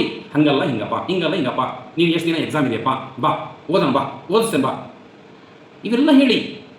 ಅವ್ನು ಏನು ಹೇಳಿದ್ದೆ, ಮಗಳು ಏನು ಹೇಳಿದ್ದೆ, ತಂದುಕೊಡಿ ಅಂತ ಹೇಳಲ್ಲ ನಾನು. ನೀವು ಮೊದಲು ಮಾದರಿಯಾಗಿ ಇಷ್ಟಪಟ್ಟು ನೀವು ಓದಿಸಿ, ಮಗು ಇಷ್ಟಪಟ್ಟು ಮಾಡ್ತದೆ. ಕೃಷಿಕ, ಸೈನಿಕ, ಶಿಕ್ಷಕ ಇಷ್ಟಪಟ್ಟು ಮಾಡದೇ ಇದ್ದರೆ ದೇಶ ಇರಲ್ಲ. ಯೋಚನೆ ಮಾಡಿ, ಸೈನಿಕ ಇಷ್ಟಪಟ್ಟು ಕಾಯಲಿಲ್ಲ ಅವನು ಅಂದರೆ ನಾವು ಸುಖವಾಗಿರಲ್ಲ, ನೆಮ್ಮದಿಯಾಗಿ. ಕೃಷಿಕ ಅವನು ಸರಿಯಾದ ರೀತಿ ಆಹಾರ ಧಾನ್ಯ ಕೊಡಲಿಲ್ಲ, ಇಷ್ಟಪಟ್ಟು ಬೆಳೀಲಿಲ್ಲ. ಶಿಕ್ಷಕ ಇಷ್ಟಪಟ್ಟು ಪಾಠ ಮಾಡಲಿಲ್ಲ, ಆ ಮಗುವಿನ ಭವಿಷ್ಯ ಗುರುತಿಸ್ಲಿಕ್ಕಾಗಲ್ಲ. ಶಿಕ್ಷಕ, ಸೈನಿಕ, ಕೃಷಿಕ ಇಷ್ಟಪಟ್ಟು ಮಾಡ್ತಾರೆ. ನಾವ್ಯಾಕೆ ಇಷ್ಟಪಟ್ಟು ಮಕ್ಕಳನ್ನ ಬೆಳೆಸ್ತಾ ಇಲ್ಲ? ಹಾಗಾಗಿ ಇಷ್ಟಪಟ್ಟು ನಾವು ಬೆಳೆಸಿದರೆ ಅವರು ಸಹ ಇಷ್ಟಪಟ್ಟು ಗ್ಯಾರಂಟಿಯಲ್ಲಿ ಓದ್ತಾರೆ. ಕೆಲವರು ನೀವು ತಿಳ್ಕೊಂಡಿರ್ತೀರಿ, ಸಿಟಿಗಳಲ್ಲೇ ನೋಡಬೇಕು, ಇನ್ನೂ ಮಕ್ಕಳು ಹುಟ್ಟೇ ಇರೋಲ್ಲ, ಇನ್ನೂ ಪ್ರೆಗ್ನೆನ್ಸಿ ಇರ್ತಾರೆ. ಆಲೇ 1-1.5-2 ಲಕ್ಷ ಕೊಟ್ಟು ಆಲ್ರೆಡಿ ಅಡ್ಮಿಟ್, ನನ್ನ ಮಗು ಅಂತ ಕರೆದಿರ್ತಾರಲ್ಲ, ಮಗು ಅಂತ ಹೆಸರು ಬರೆಸ್ತಾರೆ, 2 ಲಕ್ಷ ಅಡ್ಮಿಷನ್ಗೆ. ಅದು ಇನ್ನೂ ಅಡ್ವಾನ್ಸ್. ಅದು ಆ ರೀತಿಯಲ್ಲಿ ಅಡ್ಮಿಷನ್ ಇರ್ತದೆ ಪ್ರೈವೇಟ್ ಶಾಲೆಗಳಲ್ಲಿ, ಸಿಟಿಗಳು. ಯೋಚನೆ ಮಾಡಿ. ಹೀಗೆ ನಾವುಗಳು ಯಾವ ರೀತಿ ಓದಿಸ್ತದೀವಿ ಅಂತ ಯೋಚನೆ ಮಾಡಿ, ಮಕ್ಕಳ ಬಗ್ಗೆ ಗಮನ ಕೊಡ್ತಾ ಇದ್ದೇವೆ ಅಂತ ಯೋಚನೆ ಮಾಡಿ. ನಾವತ್ತು ನಮ್ಮ ಕೆಲಸ ಆಯ್ತು, ನಮ್ಮ ಸುಸ್ತಾಗಿರ್ತದೆ, ಎಲ್ಲರಿಗೂ ಸುಸ್ತಾಗದಪ್ಪ, ನಮ್ಮ ಸುಸ್ತಾಗಿದೆ, ಕೆಲಸ ಮಾಡಿದ್ರೆ ಸುಸ್ತಾಗಿದೆ. ಯಾರಿಗೆ ಮಾಡ್ತಾ ಇದ್ದೀವಿ? ಅದ್ರ ಜೊತೆಗೆ ಏನು ಅವ್ರ ಜೊತೆ ಕೆಲಸ ಮಾಡಬೇಕಾಗಿಲ್ಲ, ಎದುರಿಗೆ ಕೂತ್ಕೊಳ್ಳಿ, ವಿಶ್ವಾಸದಿಂದ ಮಾತನಾಡಿ. ನಿಮ್ಮ ಮಕ್ಕಳವರು, ನಿಮ್ಮಿಂದ ಬಂದವರು, ಫ್ರೆಂಡಾಗಿ ಚೆನ್ನಾಗಿ ಮಾತಾಡಿಸಿ, ಅಪ್ಪಿಕೊಳ್ಳಿ, ಆಲಿಂಗನ ಮಾಡಿ, ವಿಶ್ವಾಸ ಕೊಡಿ ಅವರಿಗೆ. ಆ ರೀತಿ ಮಾಡಿದರೆ ಮಕ್ಕಳು ಏನಾದರೂ ಸಾಧನೆ ಮಾಡ್ತಾರೆ. ಮನಸ್ಸು ಪರಿವರ್ತನೆ ಮಾಡೋದ್ರ ಮುಂದೆ ಯಾವುದೂ ಇಲ್ಲ, ಅದ್ರ ಮುಂದೆ ಏನು ಮಾಡಲಿಕ್ಕಾಗಲ್ಲ. ಮನಸ್ಸು ಪರಿವರ್ತನೆ ಮಾಡಿ ಮಕ್ಕಳನ್ನು ಆ ರೀತಿಯಲ್ಲಿ ಬೆಳೆಸಿ. ಮಧ್ಯೆ ಏನಾದರೂ ಸ್ವಲ್ಪ ಚಂಚಲತೆ ಆತ, ಯಾವುದೋ ಸಾವಾಸದಿಂದ ಏನೋ ಸ್ವಲ್ಪ ಅದನ್ನ ತಕ್ಷಣ ಚೇಂಜ್ ಮಾಡಿ. ಬೇಡಪ್ಪ, ಅವ್ನು ಯಾಕೋ ಒಂಥರ ಮಾತಾಡ್ತಾನೆ ಮರ ನಿಮ್ಮ ಫ್ರೆಂಡ್, ಅವ್ನು ಸ್ವಲ್ಪ ಸಾವಾಸ ಕಡಿಮೆ ಮಾಡಪ್ಪ, ಬೇಡ, ನಾನಿದನ್ ಬಾ ಫ್ರೆಂಡ್, ಯಾಕೆ ಅವನೇ ಆಗಬೇಕಾ, ನಾನಿದನ್ ಬಾ, ಹೋಗೋಣ, ಇಲ್ಲಿ ಹೋಗೋಣ ಬಾರಪ್ಪ. ಇನ್ನು ಕೆಲವು ಪೇರೆಂಟ್ಸ್ ನೋಡಬೇಕು, 7.5, ನನ್ನ ಮಗನಿಗೆ 7.5 ಇದೆಯಪ್ಪ, ಜೋಯಿಸ್ರು ಹೇಳ್ಯಾರೆ, ಈ ವರ್ಷ ಭಾರಿ ಕಷ್ಟ ಅವನು ಮಾಡಿದ್ದು ಹಠ ಮಾಡ್ತಾನಂತೆ, ಆಮೇಲೆ ಅವನಿಗೆ ಸ್ವಲ್ಪ ಕಷ್ಟ ಅಂತ ಭಾಳ ಅನೇಕ ಅಡೆತಡೆಗಳಿದಾವಂತೆ, 7.5 ನಡೀತಾ ಇದೆ ಅಂತೆ, ಏನಾಗುತ್ತೋ ಏನೋ. ಇದು ಬೇರೆ ನೋಡಿ. ಇದಕ್ಕೆ DVG ಅವರು ಒಂದು ಕಡೆ ಹೇಳ್ತಾರೆ, ಬದುಕೊಂದು ಕದನವೆಂದಂಗಿ ಬಿಟ್ಟು ಓಡುವನು, ವಿಧಿಯ ಬಾಯಿಗೆ ಕವಳವಾಗ ದುಳಿಯುವನೇ, ಎದೆಯ ನುಕ್ಕಾಗಿಸುತ್ತ ಮತಿ ಗದೆಯ ಪಿಡಿದು ನೀ ಎದುರು ನಿಲೆ, ವಿಧಿಯೊಲಿವ ಮಂಕುತಿಮ್ಮ ಅಂತ ಒಂದು ಕಡೆ ಹೇಳ್ತಾರೆ. ಬದುಕು ಅನ್ನೋದನ್ನು ಕದನ, ಯುದ್ಧ ಅಂತ ಹೇಳಿ ಕದನವೆಂದಂಗಿ ಬಿಟ್ಟು ಹೋಗುವನು ವಿಧಿಯ ಬಾಯಿಗೆ ಕವಳ ಆಹಾರಾಗಿ ಬಿಡ್ತಾನೆ. ಅದಕ್ಕೇನು ಮಾಡಬೇಕು? ಮತಿ, ಬುದ್ಧಿ ಎಂಬಂಥ ಗದೆಯನ್ನು ಪಿಡಿದು ಎದುರು ನಿಲೆ, ವಿಧಿಯೊಲಿವ ಮಂಕುತಿಮ್ಮ ಅಂತಾರೆ. ಹಾಗಾಗಿ ಅವನು ಯಾವನ್ನ ಬಿಟ್ಬಿಡಿ. ಪ್ರಯತ್ನದ ಮುಂದೆ ಯಾವುದೂ ಇಲ್ಲ, ಸಾಧನೆಯ ಮುಂದೆ ಯಾವುದೂ ಇಲ್ಲ. ಈಗ ಔಟ್ ಆಫ್ ಔಟ್ ತಂದಿರ್ತಾರೆ 625 ಆ ಮಕ್ಕಳು ಕೇಳಿದ್ರೆ ಏನು ಹೇಳ್ತಾರೆ? ನಾನು ಕರೆಕ್ಟಾಗಿ ಟೈಮ್ ಪಿಕಪ್ ಮಾಡಿದೆ, ಕರೆಕ್ಟಾಗಿ 11 ಗಂಟೆ ಮಲ್ಕೊಂತಿದ್ದೆ, 5 ಗಂಟೆ ಹೇಳ್ತಿದ್ದೆ, ಸರಿಯಾದ ರೀತಿ ಟೈಮ್ ಪಿಕಪ್ ಮಾಡಿದೆ, ಫಸ್ಟಿಂದ ಚೆನ್ನಾಗಿ ಪಾಠ ಕೇಳಿದೆ, ಎಲ್ಲ ಟೈಮ್ನಲ್ಲೂ ಚೆನ್ನಾಗಿ ಓದ್ತಾ ಇದ್ದೆ, ಅವತ್ತೇ ನಾನು ಓದಿ ಪರ್ಫೆಕ್ಟ್ ಮಾಡ್ಕೊಳ್ತಾ ಇದ್ದೆ. ನನ್ನ ಗುರಿ ಕಡೆ ನಾನು ಯಾವತ್ತೂ ಸಹ ಬಿಡಲಿಲ್ಲ. ನಾನು ಏನು ಇಟ್ಕೊಂಡಿದ್ದೆ, ಗುರಿ ಇಟ್ಕೊಂಡಿದ್ದೆ, ಗೋಲ್ ಇಟ್ಕೊಂಡಿದ್ದೆ, ಅದ್ರ ತಕ್ಕಂತೆ ಓದಲಿಕ್ಕೆ ಇಂಟ್ರೆಸ್ಟ್ ಬಂತು, ಅದ್ರ ತಕ್ಕಂತೆ ಕಾನ್ಸಂಟ್ರೇಷನ್ ಸಿಕ್ತು, ನನಗೆಲ್ಲ ಮೆಮೊರಿ ಪವರು ಪ್ರತಿಯೊಂದು ಸಹಕಾರ ಮಾಡ್ತು, ಹೆಚ್ಚು ಪ್ರಯತ್ನ ಮಾಡಿದೆ. ಆ ಮೂಲಕ ನನಗೆ ಆತ್ಮವಿಶ್ವಾಸ ಬಂತು, ಆ ರೀತಿ ಚೆನ್ನಾಗಿ ಓದಿ ಸಕ್ಸಸ್ ಆದೆ ಅಂತ ಅವ್ರು ಹೇಳ್ತಾರೆ. ಅದು ಎಲ್ಲರೂ ಮಾಡ್ಬೋದಲ್ಲ. ಅದೇ ಪಠ್ಯಪುಸ್ತಕ, ಅದೇ ಎಕ್ಸಾಮು, ಅದೇ ಬೋರ್ಡು, ಪಾಠ ಮಾಡೋ ಮೇಷ್ಟ್ರು ಬಿಟ್ಟರೆ ಬೇರೆ ಎಲ್ಲ ಅದೇ. ಅವರು ಅದೇ ತಲೆ ಬರಲಿ, ಅವರು ಮನುಷ್ಯರೇ ಮಾಡಿದಂಥವ್ರು. ನಿಮ್ಮ ಮಕ್ಕಳು ಮಾಡ್ಬೋದಲ್ಲ, ಸಾಧ್ಯನಾ? ಮಾಡಲಿಕ್ಕೆ ಅವಕಾಶ ಇದೆ, ಮಾಡಬಹುದು. ಅದನ್ನು ನೀವು ಮಾಡಲಿಕ್ಕೆ ನೀವು ಪ್ರಯತ್ನ ಮಾಡಬೇಕು. ಕೇವಲ ಮೇಷ್ಟ್ರಷ್ಟೇ ಪ್ರಯತ್ನ ಮಾಡಿದ್ರಾಗಲ್ಲ. ಆಟೋ 3 ಗಾಲಿದು ಮುಂದೆ ಮಗು ಇದ್ದರೆ ಈ ಕಡೆ ಪೋಷಕ, ಈ ಕಡೆ ಶಿಕ್ಷಕ, ಇವರಿಬ್ಬರು ಮುಂದಕ್ಕೆ ದಬ್ಬಿದರೆ ಅದು ಮುಂದಕ್ಕೆ ಹೋಗುತ್ತೆ. ಹಾಗಾಗಿ ನಿಮ್ಮ ಇಬ್ಬರದು ಅಷ್ಟೇ ಪಾತ್ರ ಇದೆ. ಶಿಕ್ಷಕ ಮತ್ತು ಪೋಷಕ ಇಬ್ಬರದು ಅಷ್ಟೇ ಪಾತ್ರ ಇದೆ. ನೋಡಿ, ಎಲ್ಲಿ 9:30ವರೆಯಿಂದ ಶಾಲೆಯಲ್ಲಿ 4:15ವರೆಗೆ ಇರ್ತಾರೆ ಅಥವಾ 5 ಗಂಟೆವರೆಗೆ ಇರ್ತಾರೆ. ಉಳಿದ ಸಮಯದಲ್ಲಿ ನಿಮ್ಮ ಜೊತೆಗೆ ಇರ್ತಾರಲ್ಲ, ಏನು ಮಾಡ್ತಾರೆ, ಏನು ಶನಿವಾರ ಭಾನುವಾರ ರಜಾ ದಿನದಲ್ಲಿ ನಿಮ್ಮ ಹತ್ರ ಇರ್ತಾರಲ್ಲ. ನೋಡಿ, SLC ಇನ್ನೊಂದು 5-6 ತಿಂಗಳು ಎಕ್ಸಾಮ್ ಇದೆ. ಅದಕ್ಕೆ ದೊಡ್ಡ ಕೆಲಸ, ಸಣ್ಣಪಟ್ಟ ಕೆಲಸ ಮಾಡಲಿ, ದೊಡ್ಡ ಕೆಲಸ ಹೇಳೋದು, ನಂತರ ಶನಿವಾರ ಭಾನುವಾರ ಸುಮ್ಮನೆ ಹೊಲ ಕಳಿಸೋದು, ಎಲ್ಲ ಕಡೆನೂ ಆ ರೀತಿ ಮಾಡಬೇಡಿ. ಆ ಮಕ್ಕಳು ಒಂದು ಯೋಜನೆ ಕೊಂಡಿರ್ತಾರೆ, ನಾನು ಇವತ್ತು ಇದನ್ನು ಓದಬೇಕು, ಇದನ್ನು ಇವತ್ತು ಮುಗಿಸ್ಬೇಕು, ಒಂಥರ ಟೆನ್ಷನ್ ಇರ್ತದೆ ಅವರಿಗೆ. ಅದಕ್ಕೆ ನೀವು ಸಹಕಾರ ಕೊಡಿ, ಆ ಟೆನ್ಷನನ್ನು ಕಡಿಮೆ ಮಾಡಿ. ಎಲ್ಲರಿಗೂ ಟೆನ್ಷನ್ ಇರ್ತದೆ, ಮಾನಸಿಕ ಒತ್ತಡ ಎಲ್ಲರಿಗೂ ಇದೆ, ರೈತರಿಗೂ ಇದೆ, ಬಿಸ್ನೆಸ್ ಮ್ಯಾನಿಗೆ ಇದೆ, ಎಲ್ಲರಿಗೂ ಇರ್ತದೆ, ಸರ್ಕಾರಿ ನೌಕರಿ ಇದೆ, ವಿದ್ಯಾರ್ಥಿಗೂ ಇರ್ತದೆ. ಓದಬೇಕು ಅನ್ನೋ ಟೆನ್ಷನ್, ಅದನ್ನು ಓದಿಲ್ಲ, ಇದನ್ನು ಓದಿಲ್ಲ, ಅದನ್ನು ಓದಬೇಕು, ಇದನ್ನು ಓದಬೇಕು, ಇವತ್ತು ಪಾಠ ಮಾಡಿದರೆ ಇದು ಓದಬೇಕು ಇದ್ದಿದೆ. ಅದಕ್ಕೆ ನೀವು ಸಹಕಾರ ಕೊಡಿ, ಆ ಟೆನ್ಷನ್ ಕಡಿಮೆ ಮಾಡಿ. ಏನು ಮಾಡ್ತಾ ಇದೆಯಪ್ಪ, ಏನು ಓದ್ತದೆಯಪ್ಪ, ಓದು, ಅವಕಾಶ ಮಾಡಿಕೊಡಿ. ಅದಕ್ಕೆ ಅವ್ರಿಗೆ ಸಹಕರಿಸಿ. ಆ ಟೆನ್ಷನ್ ಇನ್ನೂ ಸಹ ನೀವು ಜೋರು ಮಾಡಿದ್ರಿ, ಇನ್ನೂ ಟೆನ್ಷನ್ ಇರ್ತಾರೆ, ಏನು ಮಾಡ್ತೀವಿ? ಆ ರೀತಿ ಮಾಡಬೇಡಿ, ಹೋಲಿಕೆ ಅನ್ನೋದು ಮಾಡಬೇಡಿ. ಆ ಮಕ್ಕಳನ್ನು ಯಾವ ರೀತಿ ನೋಡ್ಕೊಳ್ಬೇಕು ಅನ್ನೋದು ವಿಚಾರಗಳನ್ನು ಇಲ್ಲಿವರೆಗೆ ತಿಳಿಸಿದ್ದೀನಿ. ಆ ರೀತಿಯಲ್ಲಿ ನೋಡ್ತಾ ಮಕ್ಕಳನ್ನು ಆಸ್ತಿಯನ್ನಾಗಿ ಮಾಡಿ ಅಂತ ಹೇಳ್ತಾ, ಈ ಮಕ್ಕಳನ್ನು ಆಸ್ತಿ ಮಾಡಿ ಅನ್ನೋದು ವಿಚಾರಕ್ಕೆ ಒಂದು 4-5 ವರ್ಷದ ಹಿಂದೆ ಬಿಜಾಪುರದಲ್ಲಿ ಒಂದು ದೊಡ್ಡ ವ್ಯಾಪಾರಿ ಬರೀ ಹಣ ಬಡ್ಡಿ ವ್ಯಾಪಾರ ಮಾಡ್ತಾ ಇದ್ದ. ಮಾಡಿ ಒಂದು ರೂಮ್ನಲ್ಲಿ ಇಡೀ ನೋಟ್ಗಳನ್ನೇ ತಂದಿಟ್ಬಿಟ್ಟಿದ್ದ. ಆವಾಗ 1000 ರೂಪಾಯಿ ನೋಟ್ ಇತ್ತು. ಅವಾಗ ಆ ನೋಟ್ಗಳನ್ನು ಒಂದು ಇಡೀ ರೂಮ್ನಲ್ಲೇ ಇಟ್ಬಿಟ್ಟಿದ್ದ. ಮಗ ಎಂತನಾಗ್ಬಿಟ್ಟ ಅಂದರೆ ಎಲ್ಲ ಹಾಳು ಮಾಡಲಿಕ್ಕೆ ಎಲ್ಲ ಚಟಗಳನ್ನು ಕಲಿತ, ಅನೇಕ ರೀತಿಯಲ್ಲಿ ಹಣ ನೀರು ರೀತಿಯಲ್ಲಿ ಖರ್ಚು ಮಾಡೋಕ್ಕೆ ಶುರು ಮಾಡ್ತಾರೆ. ಕೂತು ಮುಂದೆ ಕೊಪ್ಪರಿಗೆ ಒಂದು ಸಾಲದು ಅಂತಾರೆ. ವಿದ್ಯಾಬುದ್ಧಿ ಎರಡೂ ಇರಬೇಕು ಅಂತಾರೆ, ಎರಡೂ ಇಲ್ಲ. ಅವನಿಗೆ ಖರ್ಚು ಮಾಡ್ತಾನೆ, ಮಜಾ ಉಡಾಯಿಸ್ತಾನೆ. ಇದು ನೋಡಿ ಆ ವ್ಯಾಪಾರಿ ಏನು ಮಾಡಿಬಿಟ್ಟ, ಇಡೀ ಆ ನೋಟಿನ ರೂಮಿಗೆ ಬೆಂಕಿ ಹಚ್ಚಿ ಅವನು ಸೂಸೈಡ್ ಮಾಡ್ಕೊಂಡ್ಬಿಟ್ಟಾನೆ. ಇದು ನಡೆದಂಥ ಘಟನೆ. ಇಂಥವು ಭಾಳಷ್ಟಿಲ್ಲ, ಬೇಜಾರಾಯ್ತು. ಈ ರೀತಿಯನ್ನಾಗ್ತದೆ. ಹಾಗಾಗಿ ಅದಕ್ಕೆ ಮಕ್ಕಳನ್ನು ಅವ್ರನ್ನೇ ಆಸ್ತಿ ಮಾಡಿ. ಮಕ್ಕಳಿಗಾಗಿ ಆಸ್ತಿ ಮಾಡೋದಕ್ಕಿಂತ ಅನೇಕ ಜನರು ಏನು ಹೇಳ್ತಾರೆ, ಒಳ್ಳೆಯ ಮನುಷ್ಯರಾಗಿ ಹೇಗೆ ಬಾಳಬೇಕು ಅನ್ನೋದನ್ನೇ ಆಚಾರ್ಯರು, ಶಂಕರಾಚಾರ್ಯ, ರಾಮಾಚಾರ್ಯರು, ಶರಣರು ಹೇಳ್ತಾರೆ, ದಾಸರು ಹೇಳಿದ್ದಾರೆ, ಸರ್ವಜ್ಞರು ಹೇಳಿದ್ದಾರೆ, ಶಿಶುನಾಳ ಶರೀಫ್ ಹೇಳಿದ್ದಾರೆ. ಎಲ್ಲರೂ ಹೇಳೋದು ಒಂದೇ ಮಾತು, ಒಳ್ಳೆಯ ಮನುಷ್ಯರಾಗಿ ಹೇಗೆ ಬಾಳಬೇಕು, ಇರಬೇಕು ಅನ್ನೋದ್ರ ಬಗ್ಗೆ ಹೇಳ್ತಾರೆ. ಹಾಗಾಗಿ ಆ ಒಳ್ಳೆಯ ವ್ಯಕ್ತಿಯನ್ನು ನಿರ್ಮಾಣ ಮಾಡೋದು ನಿಮಗೆ ಗೊತ್ತಿರ್ತದೆ, ನೀವು ಪೋಷಕರಿಗೆ ಇರ್ತದೆ. ಸರ್ ನಮ್ಮ ಮಗ ಮಾತೇ ಕೇಳಲ್ಲ ಸರ್ ನಮ್ಮದು ಅಂತ ಮೇಷ್ಟ್ರು ಹೇಳೋದು. ನಿಮ್ಮ ತಂದೆ ತಾಯಿ ಮಾತೇ ಕೇಳಿಲ್ಲ ಅಂದರೆ ನಮ್ಮ ಮಾತೇನು ಕೇಳ್ತಾರಪ್ಪ ಅಂತ ಮೇಷ್ಟ್ರು ಹೇಳ್ತಾರೆ. ಮಾತು ಕೇಳೋದಲ್ಲ, ನೀವು ಅದನ್ನು ಮನವೊಲಿಸುವಂಥದ್ದು, ಹೇಳಿದ ಆರ್ಡರ್ ಅಲ್ಲ, ಮನವೊಲಿಸಿ ಹೇಳುವಂಥದ್ದು, ಪ್ರೀತಿ ವಿಶ್ವಾಸದಿಂದ ಹೇಳುವಂಥದ್ದು, ಅವರನ್ನು ವಿಶ್ವಾಸಕ್ಕೆ ತಗೊಳ್ಳುವಂಥದ್ದು, ಮಮತೆ ಕೊಡುವಂಥದ್ದು, ಆಲಿಂಗನ ಮಾಡುವಂಥದ್ದು. ಅವ್ರನ್ನ ವಿಶ್ವಾಸಕ್ಕೆ ತಗೊಂಡು ಹೇಳಿದರೆ ಆಗ್ತದೆ. ಅದನ್ನು ಮಾಡಿದೆ ನೀವು ಸಕ್ಸಸ್ ಆಗೇ ಆಗ್ತೀರಿ ಅಂತ ಹೇಳ್ತಾ, ಈ ಒಂದು ಎಲ್ಲ ವಿಚಾರಗಳನ್ನು ನಾನು ಹೇಳಿದ್ದೀನಿ. ತಂದೆ ತಾಯಿಗಳು ನೀವು ಸರಿಯಾದ ರೀತಿಯಲ್ಲಿ ಮಕ್ಕಳಿಗೆ ಸಲಹೆ ಮಾರ್ಗದರ್ಶನ ಕೊಡಿ, ಪ್ರೀತಿ ವಿಶ್ವಾಸ ಕೊಟ್ಟರೆ ಆಗ್ತದೆ. ನೀವು ಕಿತ್ತಾಡೋದು, ಜಗಳ ಆಡೋದು ಅದನ್ನು ಮಾಡಬೇಡಿ ಮನೆಯಲ್ಲಿ. ಅದರಿಂದ ಭಾಳಷ್ಟು ಏನಾಗುತ್ತೆ, ಎಫೆಕ್ಟೇ ಆಗುತ್ತೆ ಹೊರತು ಬ್ಯಾಡ್ ಎಫೆಕ್ಟ್ ಆಗುತ್ತೆ, ಅದು ಒಳ್ಳೆಯದಂತೂ ಆಗೋದಿಲ್ಲ. ಅನೇಕ ಜನರು ನೋಡಿ, ಗಂಡ ಹೆಂಡತಿ ಬರೀ ಜಗಳದಲ್ಲಿರ್ತಾರೆ. ಜಗಳ ಆಗಲಿಕ್ಕೆ ಚಂದ್ರಶೇಖರ್ ಕಂಬಾರ್ ಅವರು ಒಂದು ಕಡೆ ಹೇಳ್ತಾರೆ, 2 ಕಾರಣದಿಂದ ಇಡೀ ಸುಖಿ ಸಂಸಾರವನ್ನು ಮಾಡ್ಬೋದು ಅಂತಾರೆ. ಒಂದೇ ಕಾರಣ, ಪರಸ್ಪರ ಗಂಡ ಹೆಂಡತಿಯಲ್ಲಿ ನಂಬಿಕೆ ಇರಬೇಕು, ಜಗಳ ಬರಲ್ಲ.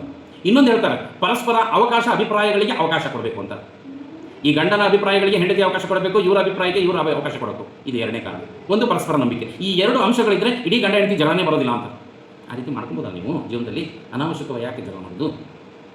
ಹೀಗೆ ಮಕ್ಕಳನ್ನು ಯಾವ ರೀತಿ ಓದಿಸ್ಬೇಕು, ಯಾವ ರೀತಿಯಲ್ಲಿ ಸಕ್ಸಸ್ ಮಾಡಬೇಕು ನಿಮ್ಮ ಕೈಲಿದೆ. ಕೇವಲ SLC ಹೇಳ್ತಾ ಇಲ್ಲ, ಕೇವಲ PUC ಹೇಳ್ತಾ ಇಲ್ಲ, ಎಲ್ಲ ತರಗತಿ ಪೋಷಕರಿಗೆ ಹೇಳ್ತಾ ಇದ್ದೀನಿ. ಆ ರೀತಿಯಲ್ಲಿ ಓದಿಸಿದರೆ ಗ್ಯಾರಂಟಿ ಸಕ್ಸಸ್ ಆಗಿ ಆಗ್ತೀವಿ. ಹಿಂದೆ ಗುರುಕುಲ ಇತ್ತು, ಆಶ್ರಮ ಇತ್ತು, ಅಲ್ಲಿ ಒಂದು ರೀತಿಯಲ್ಲಿ ವಿದ್ಯೆ ನಡೀತಾ ಇತ್ತು. ಈಗ ಹಾಗಲ್ಲ, ತಾಂತ್ರಿಕತೆ ನಡೀತಾ ಇದೆ, ಸ್ಮಾರ್ಟ್ ಕ್ಲಾಸ್ಗಳು ನಡೀತಾ ಇದ್ದಾವೆ, ಕ್ರಿಯೇಟಿವ್ ಥಿಂಕಿಂಗ್ ಕಡಿಮೆ ಆಗ್ತಾ ಇದೆ, ಮಕ್ಕಳು ಹೊಸ ಸಂಶೋಧನೆ ಮಾಡೋದು ಕಡಿಮೆ ಆಗ್ತಾ ಇದೆ. ಅದನ್ನು ತಾವುಗಳು ಮಕ್ಕಳ ಮನಸ್ಸಿನಲ್ಲಿ ಮೂಡಿಸ್ಬೇಕು, ಮಕ್ಕಳಿಗೆ ಹೇಳಬೇಕು. ಹಾಗಾದರೆ ಹಾಗೆ ಆಗುತ್ತೆ. ಅರ್ಜುನನ ಮಗ ಅಭಿಮನ್ಯು ಇನ್ನೂ ಗರ್ಭದಲ್ಲಿರುವಾಗಲೇ ಚಕ್ರವ್ಯೂಹ ಭೇದಿಸುವುದನ್ನು ಕಲ್ತಿದ್ದ ಅಂತ ಹೇಳ್ತಾರೆ. ಹೇಗೆ ಕಲ್ತಿರ್ಬೋದು ಅವನು ಯೋಚನೆ ಮಾಡಿ. ನಾವು ಮಗು ಬಂದ ಮೇಲೆ ಕಲಿಸ್ಲಿಕ್ಕೆ ಆಗೋದಿಲ್ಲ, ಮಕ್ಕಳು ಕೇಳೋದಿಲ್ಲ. ಅದಕ್ಕೆ ಪಾಸಿಟಿವ್ ಮೈಂಡ್ ಇರಬೇಕು. ನಮಗೆ ಪಾಸಿಟಿವ್ ಮೈಂಡ್ ಇಟ್ಕೊಂಡು ಮಾಡಬೇಕು. ಅವನಿಗೆ ಏನು ಬರೋದಿಲ್ಲ ಅಂದರೆ ಬರೋದಿಲ್ಲ. ದಡ್ಡ ಅಂದರೆ ಇನ್ನೂ ದಡ್ಡ. ಎಂತಹ ದಡ್ಡನನ್ನು ಬುದ್ಧಿವಂತರನ್ನಾಗಿ ಮಾಡುವುದು ಮನಸ್ಸನ್ನು ಪರಿವರ್ತನೆ ಮಾಡಿದರೆ ಎಂಥವನನ್ನು ಸಹ ಏನಾದರೂ ಸಾಧನೆ ಮಾಡ್ಬೋದು. ಅದಕ್ಕೆ ಥಾಮಸ್ ಆಲ್ವಾ ಎಡಿಸನ್ ಉತ್ತರ ಕೊಟ್ಟೆ, ಒಂದು ಉದಾಹರಣೆ ಕೊಟ್ಟಿದ್ದೀನಿ. ಮತ್ತೆ ಹೇಳ್ತಿದ್ದೀನಿ, ಯಾವುದೇ ಮಕ್ಕಳು ಈ ಭೂಮಿಗೆ ಬಂದಾಗ ದಡ್ಡರಾಗಿ ಹುಟ್ಟೋದಿಲ್ಲ. ಇಲ್ಲಿನ ಎನ್ವಿರಾನ್ಮೆಂಟ್, ಇಲ್ಲಿನ ಎಜುಕೇಷನ್, ಇಲ್ಲಿನ ಪರಿಸರ ಅವನನ್ನು ದಡ್ಡರನ್ನಾಗಿ ಮಾಡಿರ್ತಾರೆ, ಅವನು ಹಿಂದುಳಿದರನ್ನಾಗಿ ಮಾಡ್ತಾರೆ. ಪ್ರಯತ್ನದ ಮುಂದೆ ಯಾವುದೂ ಇಲ್ಲ. ಒಂದು ಶಾಲೆಯಲ್ಲಿ ಏನು 40 ಮಕ್ಕಳಿದ್ರೆ 30 ಮಕ್ಕಳು ಫಸ್ಟ್ ಕ್ಲಾಸ್ ಆಗಿದ್ದಾವೆ, ಇನ್ನು 5 ಮಕ್ಕಳು ಸೆಕೆಂಡ್ ಕ್ಲಾಸು, ಇನ್ನು 5 ಮಕ್ಕಳು ಥರ್ಡ್ ಕ್ಲಾಸ್ ಆಗಿವೆ ಅಂದರೆ ಆ ಸೆಕೆಂಡು ಥರ್ಡ್ ಮಾಡಿದಂಥವರು ದಡ್ಡರಲ್ಲ. 10 ಮಕ್ಕಳು ಪ್ರಯತ್ನದ ಕೊರತೆ. ಅದೇ ಪ್ರಯತ್ನ ಅದೇ ಶ್ರದ್ಧೆಯಿಂದ ಮಾಡಿದರೆ ಅವರು ಫಸ್ಟ್ ಕ್ಲಾಸ್ ಆಗಿ ಹಾಕಿದ್ರು, ರ್ಯಾಂಕ್ ತೆಗೆದಿದ್ರು. ಪ್ರಯತ್ನ ಮುಂದೆ ಯಾವುದೂ ಇಲ್ಲ. ಆ ಪ್ರಯತ್ನ ಮಾಡಬೇಕು ಅಂದರೆ ನಿಮ್ಮ ಸಹಕಾರ ಭಾಳ ಬೇಕಾಗ್ತದೆ. ಅದನ್ನು ತಾವುಗಳೆಲ್ಲ ಮಾಡ್ತೀರಿ ಅಂತ ತಿಳ್ಕೊಂಡು ಇಲ್ಲಿವರೆಗೂ ನನ್ನ ಈ ಒಂದು ಮಾತುಗಳನ್ನು ಆಲಿಸಿದಂತಹ ನಿಮ್ಮ ಸಹನೆಗೆ ನಮನ ತಿಳಿಸ್ತಾ ನನ್ನ ಮಾತನ್ನು ಅಂತಿಮಗೊಳಿಸ್ತೀನಿ. ಜೈ ಹಿಂದ್, ಜೈ ಕರ್ನಾಟಕ ಮಾತು. ನಮಸ್ತೆ.